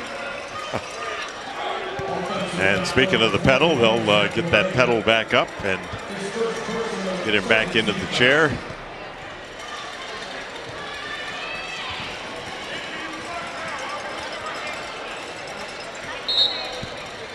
Well, Air Force pulling away in the latter stages of that previous game, 41-22. They knock off Marine Corps. We were talking about the implications there. It was tied up early on, but that's what we used to see with Air Force. So they are locked and loaded, ready for the gold medal match. The winner of this game, then they'll have to go and meet Air Force tomorrow, that gold medal, silver medal matchup. There's the pass coming. It's no good. Yeah. And we get a foul called. Yeah, lots of contact for this early in the game. You start to see this kind of tangle up and a little bit more aggressive approach in that second half. It just shows you a little testament to how hungry both these teams are, how badly they want to make it to that gold medal match with Air Force tomorrow. The loser of this game will take on the Marines for the bronze medal. That'll be our first game tomorrow, getting underway at 6 o'clock. And then the gold medal game, as Pat was referring to, will come your way at about 7:30. I'll tell you one thing that's been very nice to see here, Pat, is that they've kept on time. The games have been moving right along. They've kept on the schedule. Yeah, unless you're over at archery. That's no, but it's a longer competition. I'm only speaking for wheelchair basketball. That's all I've seen. All right. Now back the other way, Army, but the pass is intercepted and retrieved by Army. Dustin Lane getting the ball back. Trying to slow things up and then can't get it off. Get it to go. And down goes another SOCOM player. Yeah, and it's so difficult when you're trying to get the highest reach possible and you just start to get that tip back. It's such a precarious balance. Well, a lot of players have hit the court here. The wheelchairs going over. Pelega had the rebound, and finally he gets it ahead to Michael Scott. Scott's pass to Pelega. And we get a whistle and 10-second violation called against SOCOM. He was looking a little confused over that one. Michael Scott just fired that pass to Pelega. Army potentially could keep things a little closer here. Just a 3-point deficit. Blakely trying to set the play. Blakely looking from the 3-point arc. Finds some loose underneath. The shot is no good. A lot of pressure from SOCOM. Yeah, Baez had 3 SOCOM players completely on top of him.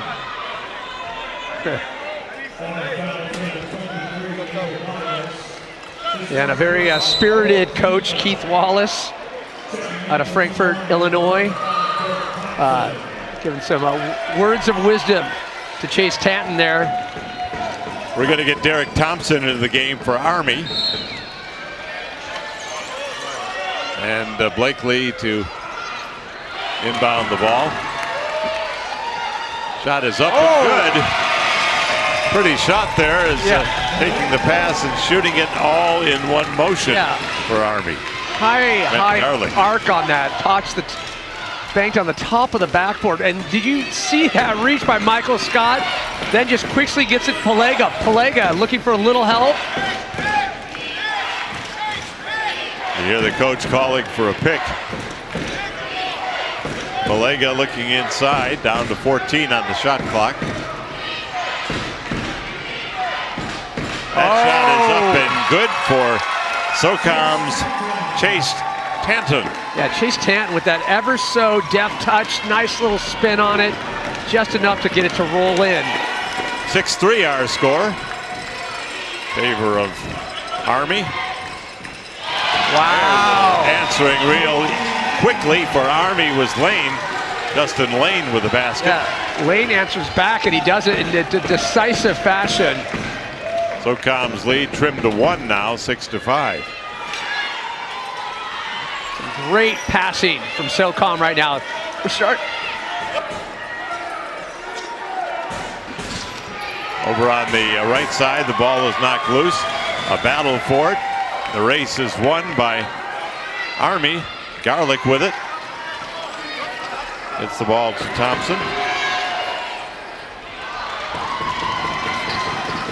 And back the other way comes SOCOM. Very hotly contested game thus far. 6-5 our score. With just 11:30 to go here in the first half. Chase Tanton finds support through Michael Scott. Back to Tanton. Tanton looking for help. Yeah, and a very vocal Keith Wallace. He sees SOCOM, his team, really starting to, get into that flow that we talked about. When SOCOM starts to find those set plays, the pick and rolls, they start to see the dividends instantly, but definitely don't like to see that lead diminish. We get a timeout called by SOCOM with 10:58 to go. Well, we hope you'll tune our way tomorrow night as we'll have both the bronze medal game, which is shaping up to be the Marines against one of these two teams. Yeah, the loser of this game will be in the bronze medal. Winner, of course, will face the Air Force in the gold medal game. Yeah, well, the Air Force, fresh off a gold medal performance in wheelchair rugby, can they match that with wheelchair basketball? It's going to be hard to stop them, that's for sure. The Air Force is one of those teams where you almost need them to falter and then be ready to capitalize on those opportunities and make the conversions.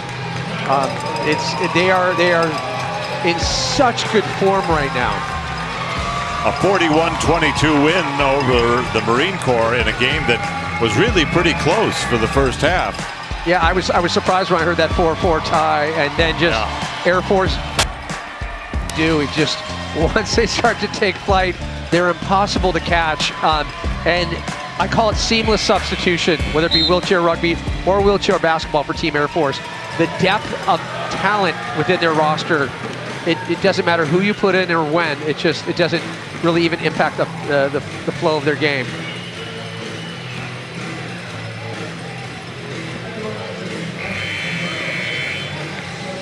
SOCOM coming back out onto the court. We've got a technical foul was called, and Justin Lane shoots the free throw, no good for Army. Believe that technical foul, Pat, was called against Zach Pelega of SOCOM. Just under 11 minutes to go here in the first half. So tight, highly contested game so far. Chase Tanton trying to set the play, get some movement, but Justin Lane steps in and makes the steal. He's still got it. He puts it up off the rim, no good. But corralled the rebound. Thompson has it for Army. And shot is up and just a little bit short. Wanted to go in, needed to go in.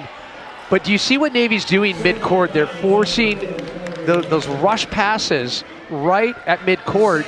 It's the second time we've seen this happen.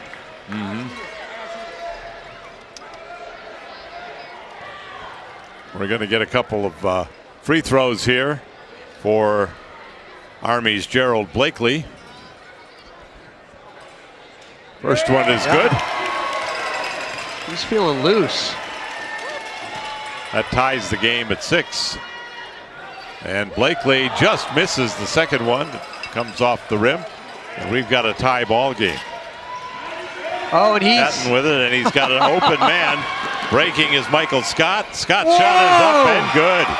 Did you notice the angle and the reverse flip off the bank on that?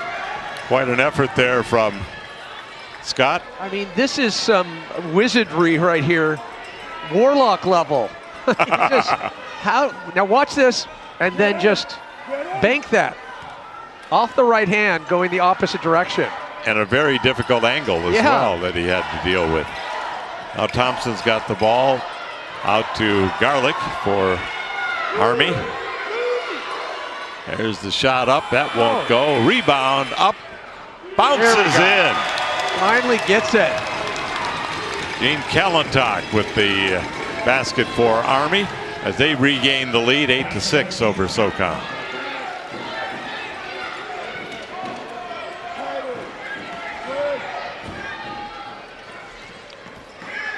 Chase Tatton just looking for a little assistance. And you saw, wow. That last basket actually tied the score at 8. Now we got another collision. And it's Scott that's going to need some help to get up. Looks like Wiesner might step in for SOCOM. Yeah, Wiesner in. They got to bring somebody out if they're not going to be on a power play here. Chase Tatton.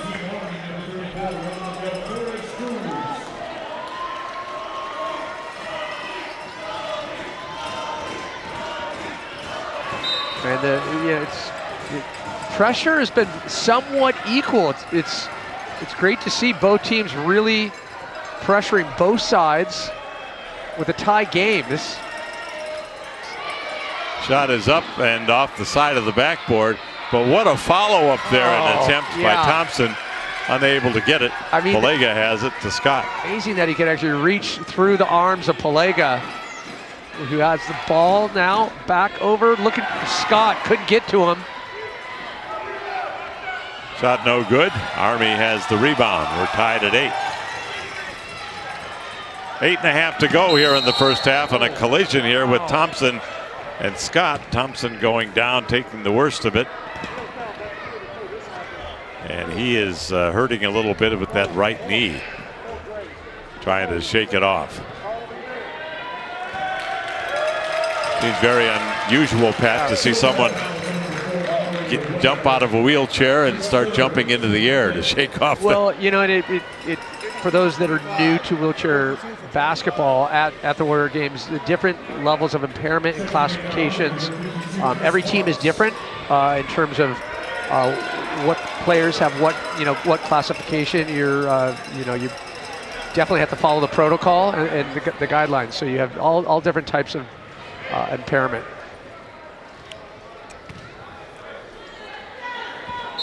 So Garlick will inbound for Army as we reach the 8-minute mark remaining here in the first half.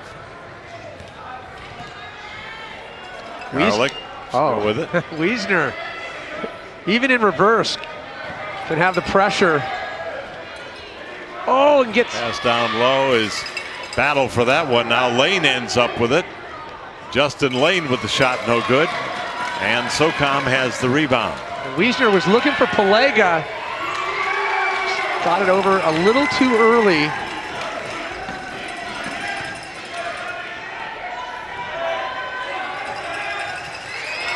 Shot is up, around and out. Getting his own rebound, however, for Army was Gene Kalentak. And now SOCOM with it. Scott brings it ahead. I mean, this is incredible to see SOCOM this rushed on those breaks. Foul called against the Army. That'll be on Justin Lane. I mean, the second SOCOM is taking possession of the ball, Army is all over them. Really, just controlling the flow and not allowing, SOCOM is known for those breaks. Kind of closing those gaps. Radbill. Looking for somebody, and Army has the center lane blocked pretty well on defense. Shot is up and short. Wiesner was able to find Pelega. Now with Scott. Back to Wiesner. Fires it. And a foul called. I believe this one is going to go against Chris Parks from the Army. Yes, it does.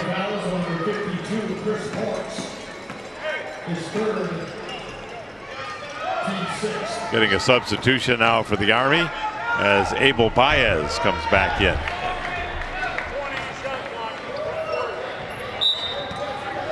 And Abel's one of those players, when he just posts up and you can get it into him, he can make those conversions.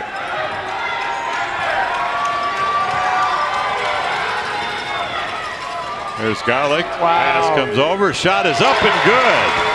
The basket going for Gene Kalantok. Kalantok basically controlled the tempo of that from the get-go. Army now leading by 2.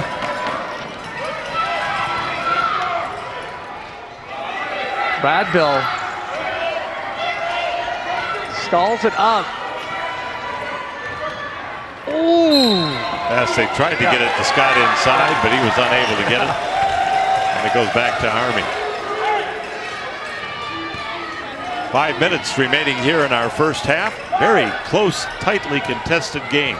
Just interesting back and forth so far.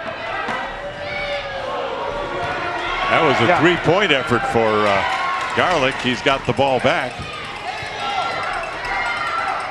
Works it down to Blakely and back to Garlick. He's eyeing one. He lets it go just off the rim.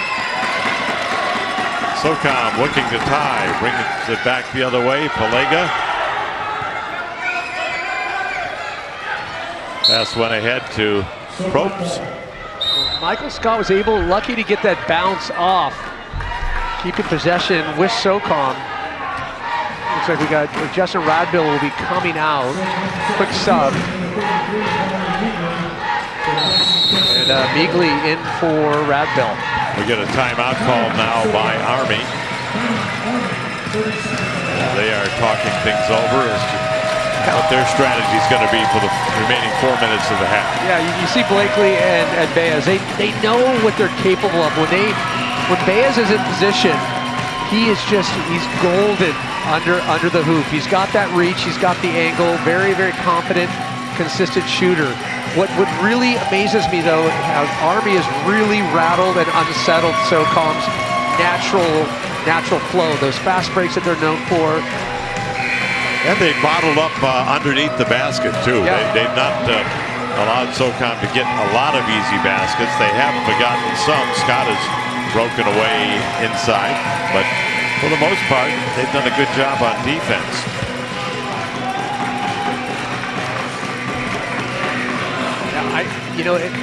You asked me before we came on air, in terms of who I was feeling in this matchup and the way that SOCOM was playing, I'd say they might have the edge, but based on the intensity, if Army can sustain it, they could easily find themselves in the gold medal match tomorrow with Air Force.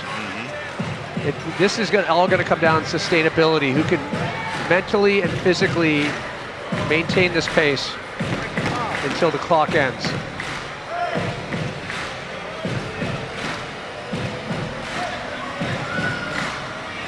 Not sure what's going on here. We get the clock continuing to run down under a half a minute.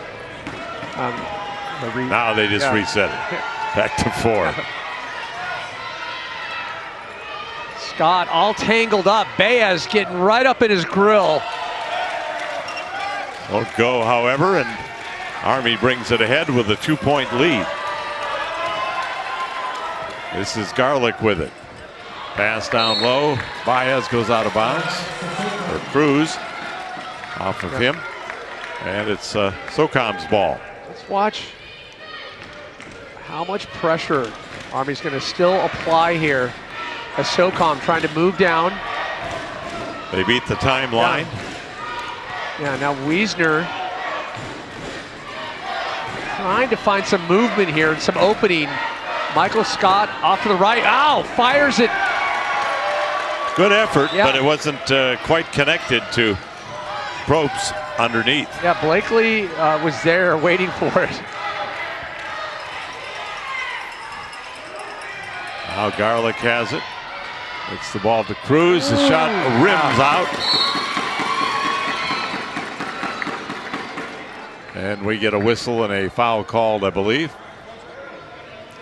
This will be against SOCOM. That was it's on. It's actually going to go against Army. Foul called on Gene Kalantar.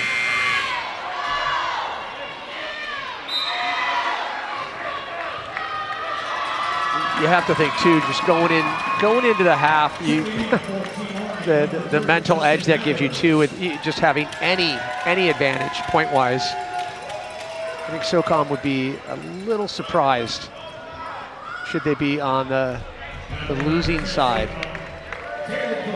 And we get 1 plus the penalty coming up here for Taylor Probst. Largely college rules used as opposed to NBA rules. Shot no good. 2 minutes to go now here in the first half. Oh, amazing pass by Wiesner into Scott, but couldn't find the point. Palega. Oh, and he takes a hard spill, colliding with Garlick. The commitment of Palega. It's a little jaw dropping, and we could feel that. You could see him hit that hard court. You could hear it and you could feel it.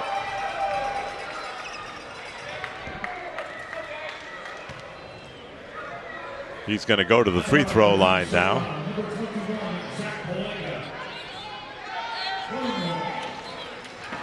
So a chance to try to tie up the game again. First shot is on its way, no good. A 1-and-1 in effect there, so no second shot. Garlick across the half-court line. All by himself, brings the ball in. He'll let it fly too hard off the backboard. Rebound, put up, no good. Little couple of cracks at it there for Army. Surprised by Baez couldn't make at least one of those 2 shots. Big huck and hope, and Baez swats it out. Foul called. This will be against SOCOM. Army will have it with just over a minute to go. Taylor Probst got a little tangled up with Baez there. And as a result, chance for Army to inch even further with a lead going into half. We've been on 10-8 for a while now, Pat. All right, here comes the Army. Garlick has it on the right side. He lets it go, won't go. Rebound, Blakely.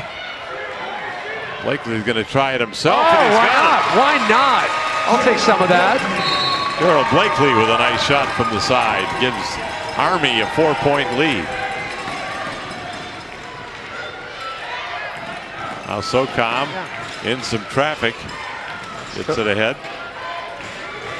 SOCOM is just, they're not finding those open lanes that they can normally create. Forcing these plays right here.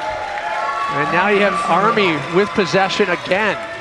And you can see Coach Keith Wallace telling them just to relax, calm the nerves. Yeah. Army has a chance to play for the final shot of the half. The shot clock has been turned off.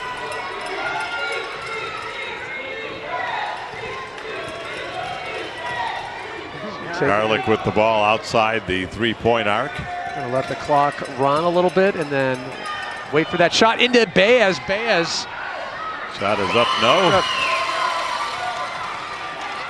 Corralling the rebound. SOCOM with last desperation here. Have to get it up quick. The clock expires as the SOCOM player hits the deck. They will get Get him back upright. And that'll do it for the first half. It's been a very physical first half, Pat, with a score of 12-8. Beyond physical, and I think a lot of people surprised that Army is coming out with the intensity and maintaining it against SOCOM. I think you ask a handful of people, they would say SOCOM would have the decisive dominance between these two matchups. So going to be interesting to see how things unfold after the half. Well, we'll be back with the second half of our final game of the night. See if SOCOM can move back into the lead or if Army can hold them off. That's coming up next. Stay with us. The soldiers of the U.S. Army stand watch around the clock, across the globe. They face a uniquely challenging lifestyle. That's where U.S. Army family and morale, welfare, and recreation plays a critical role, with programs designed to enhance their quality of life. Corporate partnerships with Army MWR are a powerful tool to weave your brand into military life experiences of today's well-educated and brand-loyal soldiers. Build your brand with the strength of the U.S. Army.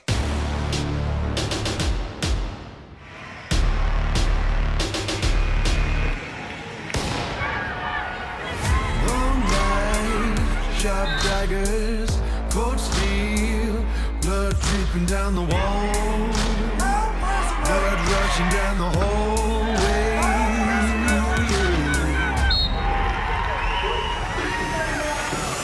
Be the hero of the story. Take no prisoners or reach up for glory. Be the ruler of the city. Victory belongs to the brave.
Welcome back for the second half of today's game between SOCOM and Army. Army with a 12-8 lead at halftime as we get ready for the second half. And we've seen some pretty physical play. Let's take a look at some of the highlights. To say the least, the likes of Palega really trying to find, like I said, that SOCOM play that we just witnessed there. But hats off to Team Army, because SOCOM started off with normal, taking a little page out of their normal book of play. It wasn't until Army started to really force SOCOM into those plays where they couldn't put it together. And that's where the contact started to ensue. I don't think I've seen that many hits, that much contact in the first half in all of our matchups. Michael Scott, it's kind of deceiving just watching the highlights. It wasn't until here where they really started to challenge right before the end of the first half is where Army really started to pull away. And 4 points doesn't sound like much, but what it does, that little mental edge, that mental kind of wind in your sail, it's a great way to start the second half. Right now we're getting some repair to the wheelchair of the Army players. Lantok right there. Yeah. And, in wheelchair basketball, the chairs tend to be a little bit more lighter.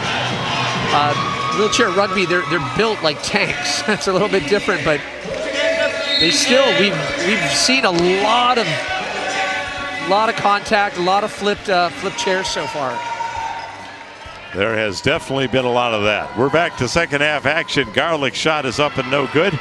And the rebound goes to SOCOM. They're trailing by 4 as Tanton brings it ahead. Now Pelega on the right side. Lots of pressure by Baez. Oh, wow! Up and good. That is beautiful wheelchair basketball right there. I was screened out of who got the shot up and good, but Basket brings it down to a 2-point advantage. That was Pelega to Scott, but that pass by Pelega was just laser precise. Now Army trying to answer. Blakely out high with it. Blakely wheels and deals over on the left side. Brings the ball back outside. Shot is up just off the back of the rim. That won't go for Garlic, and back the other way comes SOCOM, looking for the tying basket here. Webb up on one wheel, able to get the pass off. No? No. Looks like we're going to get a charge called. Yeah, charge called against SOCOM's Taylor Probst.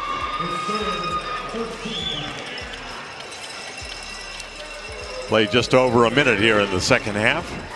Saw him, he was trying to say, no, I was just about to shoot that.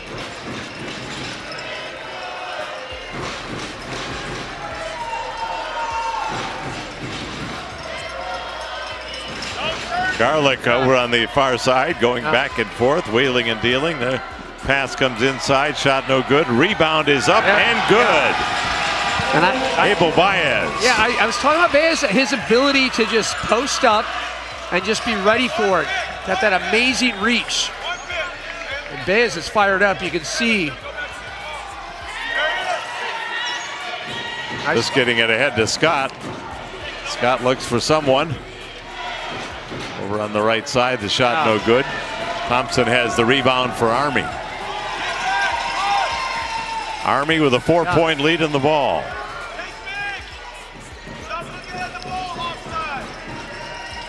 Garlic inside the free throw line now. His shot is up, no, but a foul called. Great job by Garlic, drawing that in, taking advantage of that opening. Foul is called on Mario Webb.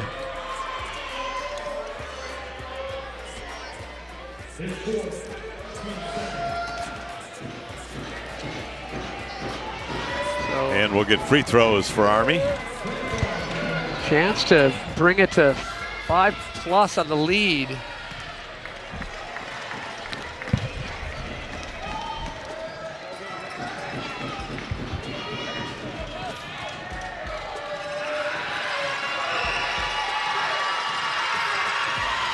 The second free throw is good, and they have that 5-point lead. Yeah, Army came out this second half. There was a big question if they could have that same intensity, but we are seeing it. The pressure backcourt, forcing SOCOM to be rushed. We get a whistle in the backcourt. And a foul called. Yeah, and it's... This one's going to go against Taylor Probst. Yeah, and his third, and he's definitely have to be conscious of that. SOCOM getting into some foul trouble here. Garlick with the ball. Quick hands for Garlick as he moves to the left. He's going to let it fly. It's good. Oh, wow. Brent Garlick with a fine play there. Good ball handling and a nice shot. With that, a 7-point lead. They're really just putting the crush on SOCOM right now. Wow. Pelega gets it back to Scott. Scott's pass inside is broken up, and Army has it. They have a 17-10 lead. SOCOM starting to falter here, and Army just making the march down court look easy. 2 in a row for Garlick. Yeah, and unchallenged. Brent Garlick with a couple of baskets to shove that lead from 5 out to 9 now for Army. Army steals the ball again. Here comes Garlick. Can he make it 3 in a row? Pass off on the right side. Wow, and with that, 11 points. I mean, Army's got to bring it in at this point. They need to recalibrate, reassess. SOCOM asks for and receives the timeout as they have fallen behind by 11 points. Yeah, SOCOM, you can hear that the spirited coach Keith Wallace, very vocal. A little bit of foul trouble there, and the foul trouble is testament to what Army is doing to SOCOM. They are completely rattled at this point. Winner of this game will be in the gold medal game tomorrow night against Air Force. That'll be a 7:30 tip. Loser of this game will be going up against the Marines in the bronze medal game. It'll be coming your way just after 6 o'clock tomorrow evening. There's a look at the brackets as they stand as of right now. And the bronze medal match is going to be an interesting too. I love Sturgis and the energy he brings to Team Marine Corps. Bronze medal match will be the loser of this game, but I'm just still a little, Paul, if I may say, a little slack-jawed about the pressure and the power that Team Army is just pressing on SOCOM right now. Normally these players for SOCOM, they're unfazed. But they seem lost at this point. Well, that Army defense has really triggered this second half. Another turnover for SOCOM. Ball goes out of bounds. Pressure by Army has been really impressive. Yeah, and then the unforced error and the forced errors. They all start to add up.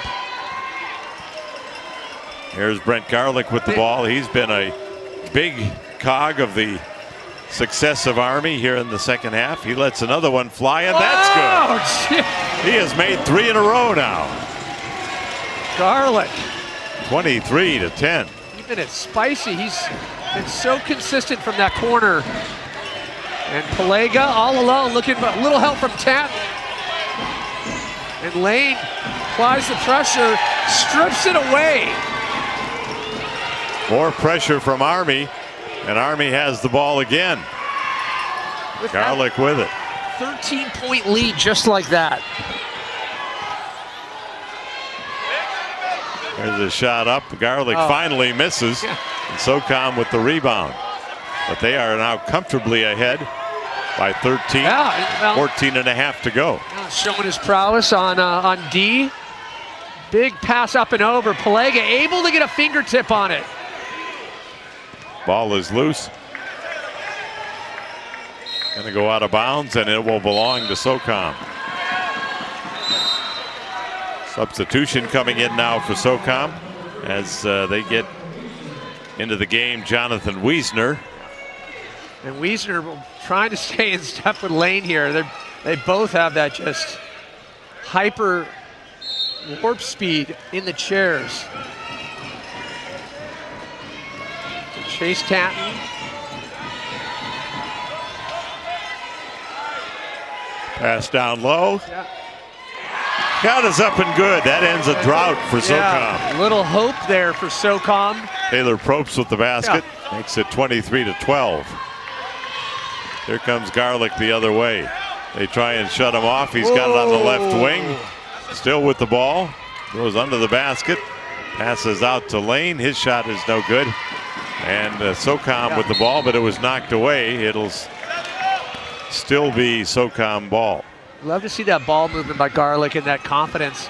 Just taking the baseline, allowing things to open and switch it up.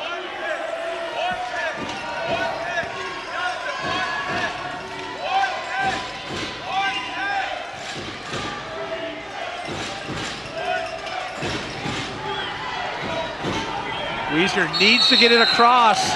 Doesn't do it. Yeah. It's just inside the 10-second mark. So that gives the ball back to Army. Wow, this pressure by Army, full assault.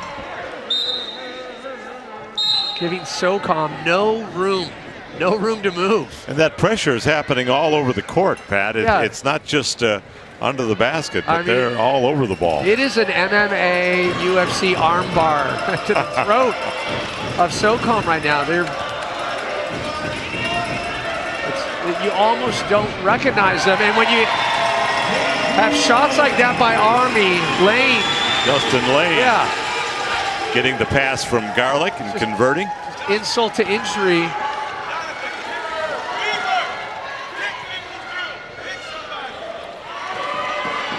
Michael Scott. There's Scott with the ball. Yeah. The Army defense is there. Finally, they break loose. Probst with the shot. That won't go. Probst had a good look at it, but it couldn't get it to fall. Garlick with the ball now. Ahead it comes to Blakely. You watch the difference in demeanors too of these two teams. Army looks confident and relaxed coming into these points. Another one on the board. SOCOM looks rushed. They look hurried. They look like stressed.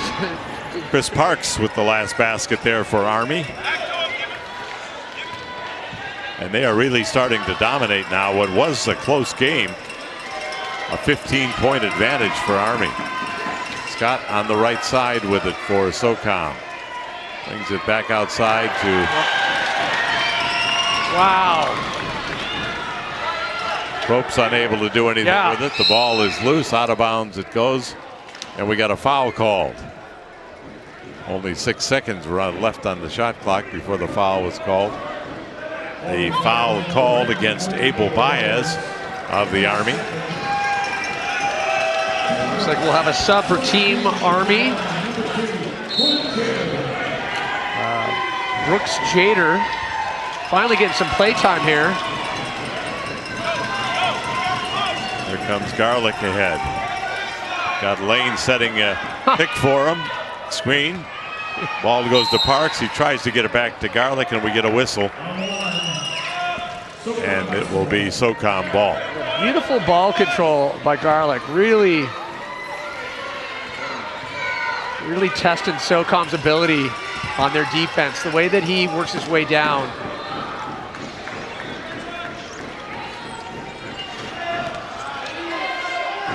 Pass is blocked away.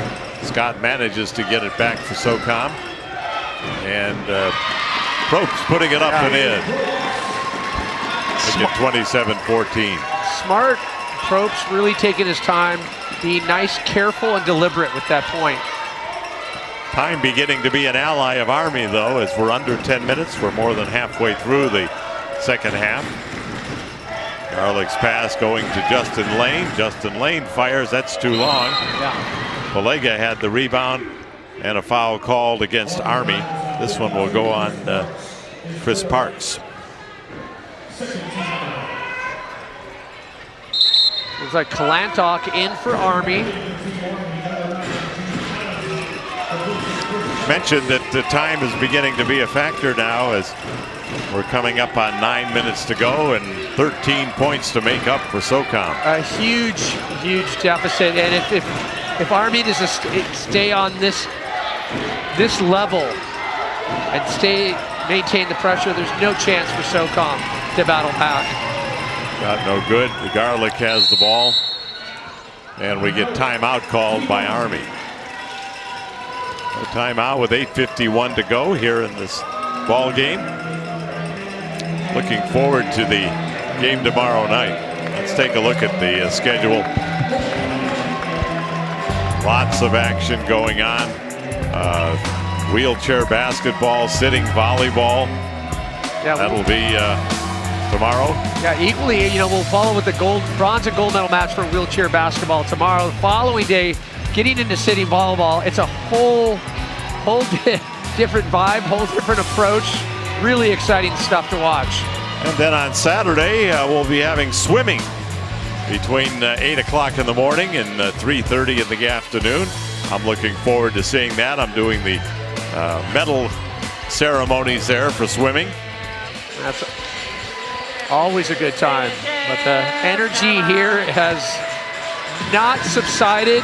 And the good news is, for those wheelchair basketball fans, the energy has not subsided on the court. If anything, I would say it's up quite a few notches, especially from Team Army. I'm really impressed, Paul. Like the amount of pressure they've kept on this tourniquet and just using the time in their favor, really forcing SOCOM to make so many errors, so many mistakes. Very atypical of SOCOM.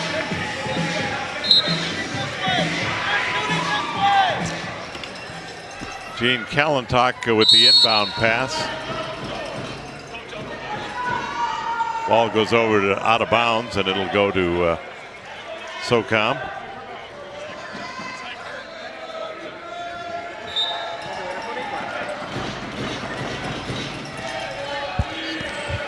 So Wiesner now. Chance to set something up here, but Wiesner just trying to penetrate that Army defense, which is tenacious. Does not stop at any point. They find Scott back out to Wiesner. He's going to let it fly off the rim, no good.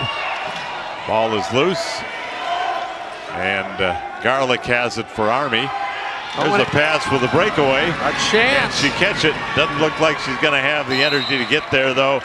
Out of bounds it goes. It was a good effort there by Brooke Jader, but she just couldn't quite run that pass down.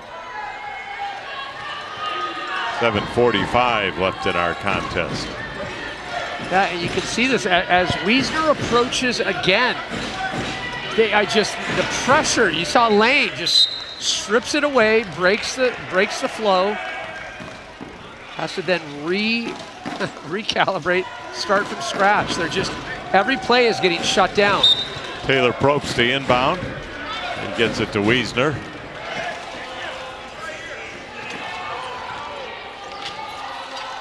Fortunately, Pelega there to clean up and over to Scott.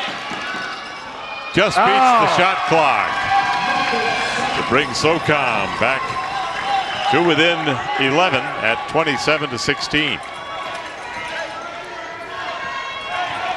Quickly, Army comes back the other way. Garlick is taking it all the way himself. He's cut off by Probst, however. And the cross-court pass, shot up and good for Abel Baez. Baez with that beautiful left arm, lightly banks it in. That's just textbook. 6.5 to go, 29-16. Way out high for SOCOM is Wiesner. This pass is intercepted. Garlick has it. Looking for Justin Lane. He's got two to beat. Shot won't go, but a foul call. Lane was coming in so hot on that. Double teamed. Looked completely unfazed.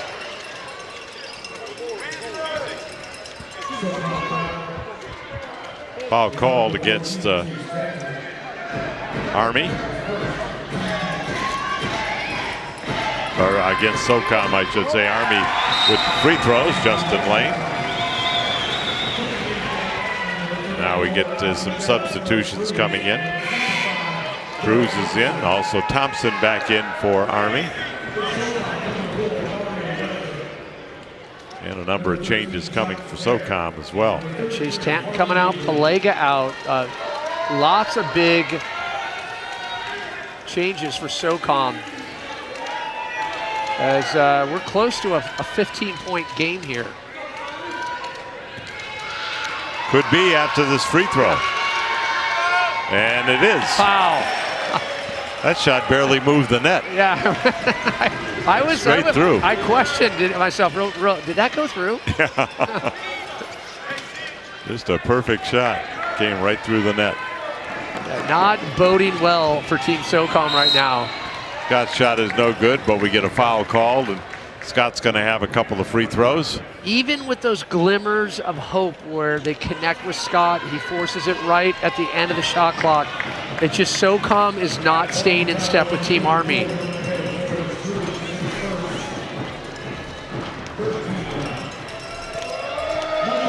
It's unfortunate for SOCOM because in terms of talent, it's there. It's just Army is showing they have their game figured out right now. Shot is good for Scott, his free throw.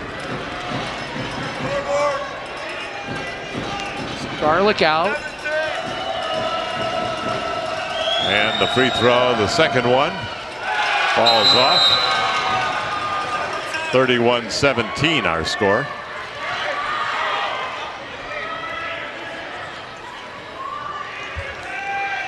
Looks like they're having a little issue here with the scorers table. Get that all sorted out. It is a 31-17 game. Scoreboard still showing 31-16 for Army. And now they get it corrected, and we're back to action. Kalantok gonna have to hustle up there. Gets it to Lane, and Lane just thought a little bit out of his range. Yeah. He let a three-pointer fly, but it's just a little bit too far. And he acknowledges it to his coach that was his fault. Now he's got it back. He's trying to make amends, and he does. Off the glass and good. Justin Lane with the basket.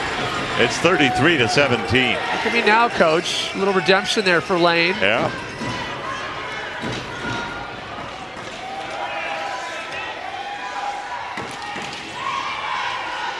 Now on the right side, Scott with the shot. Bounces off, no good. Army with the ball once again. Cruz gets it ahead. Justin Lane looking for the breakaway. It's up. This one's off the mark. Had a little bit too much speed going in. Such a difficult thing to pace those approaches. Army running out of time on the shot clock. Thompson has it. He'll let it go. Shot no good. And the rebound is corralled by Probst for SOCOM. A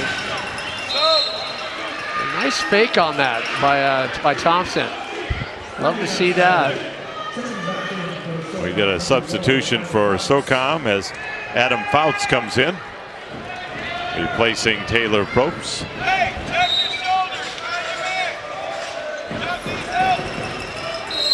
And chair down. Down goes another SOCOM player. That is Scott that hit the deck. And he's a big man. He's going to need some help to get back up. Cruz trying to help him. And Thompson. And you can see they're all having a good laugh about it. So Yeah. we know everything's okay. That's encouraging. You know, I expected a much tighter game. In terms of SOCOM's ability in the matchups and the previous matchups they had and with the other teams, it's really interesting to see Army figure out SOCOM's angle and their approach and shut it down the way they are. Two shots coming for Gene Kalantok.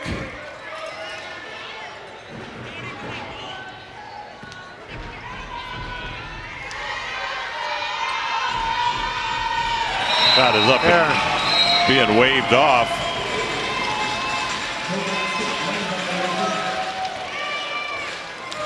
So SOCOM gets it back. Coming to desperation time now for SOCOM with just 4 minutes to go. Ball knocked away. Justin Lane has it. Goes in for the layup, and it's good. This time, that may just about do it. Just perfectly dialed on that pacing on the approach.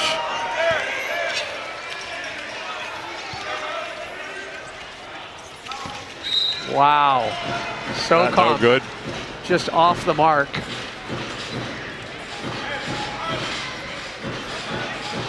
Ball goes out beyond the barrier there. They get it back in.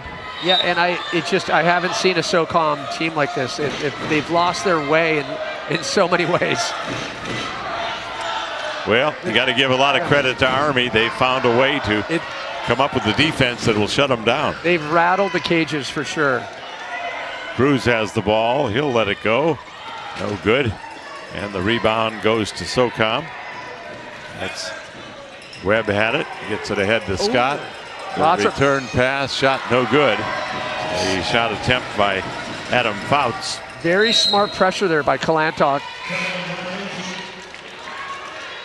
And we get a violation called against Army as we wind down to 2.5 minutes remaining in this one. You can see obviously, you know, when you've got the point spread such as this, but the difference in demeanors of these two teams right now. Army's just looking comfortable, confident. Using their entire bench as well. Army with the rebound. Cruz sends it ahead. Unable to be run down, however, and the ball goes out of bounds. We see a lot of these fast breaks. The pass is just too strong. You can't run them down. Coming in a little hot and heavy every now and then. You know, that Hail Mary, you know, you see the fruits of that labor.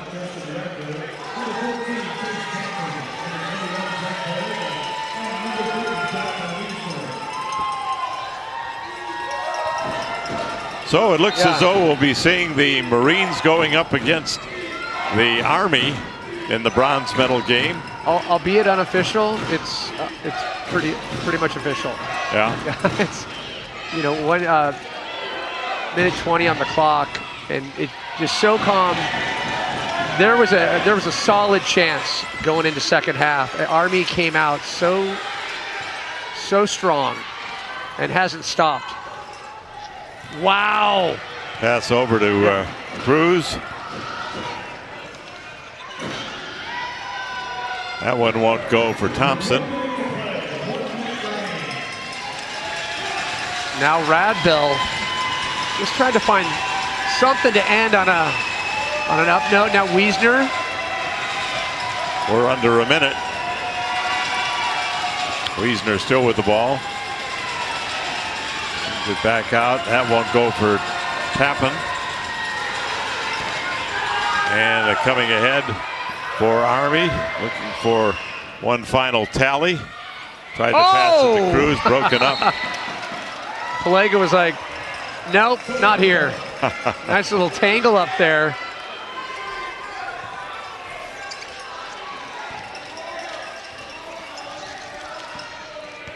Army, or SOCOM with the ball. This could be their last attempt. The shot clock has been turned off. Out of bounds it goes, and Army will have the ball again.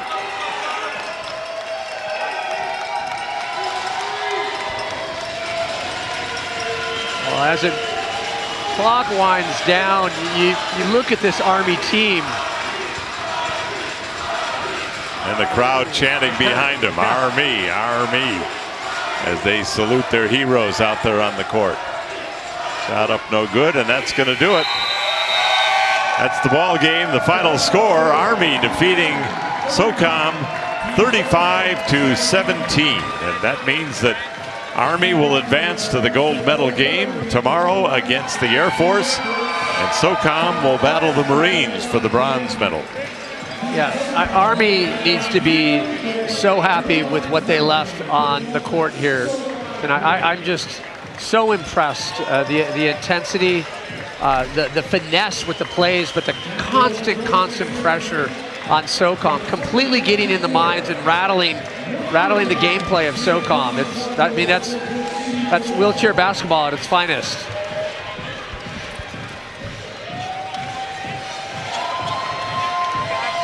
Anxious to see as we take a look at some highlights, Pat, if this Army defense can show up against Air Force tomorrow night. I'm gonna go on the record and say it can, because I think they've proven that your approach matters, and you could go against a team that is completely level or maybe even superior, and you can change their game, and we saw that. SOCOM was rattled, they were unsettled, they started the game so differently, and things just started to fall apart. Even when you had the likes of Scott, very, very consistent, it was, leaning on the likes of Baez and the rest of the team, and the hustle of Lane.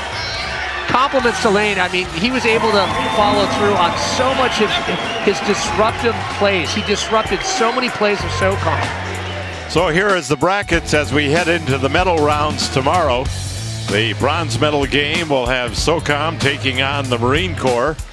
And that one will get underway at 6 o'clock. SOCOM hopefully can find some answers for their offense, Pat, tomorrow for that bronze medal game. It's not going to be easy in either games. Highly, highly contested. We expect fireworks in both. I'm really excited. We always talk about stars of each team, but Sturgis on the Marine Corps, SOCOM will have their work cut out for them. Sturgis has enough skill and energy almost to carry the entire team. And of course, the one we'll all be looking at tomorrow night, the gold medal game, should be a good contest, particularly if Army can employ this type of defense against Air Force, because Air Force very explosive.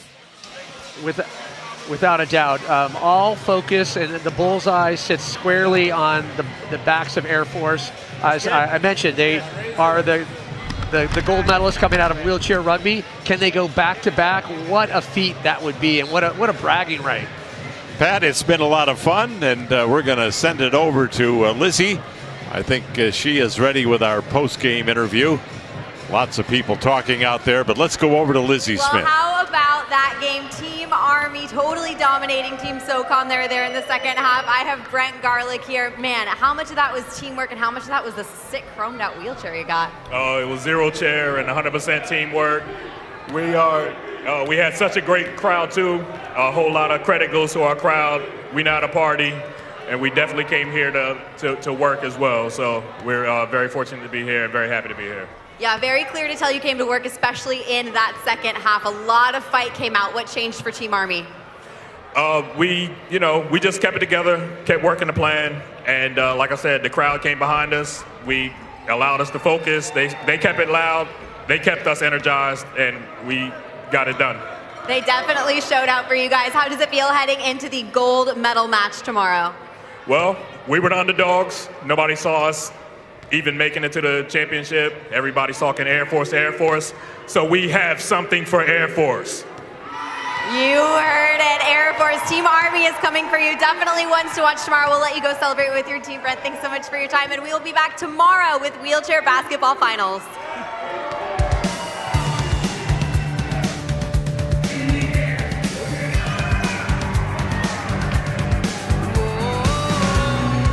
Aussie, Aussie, Aussie!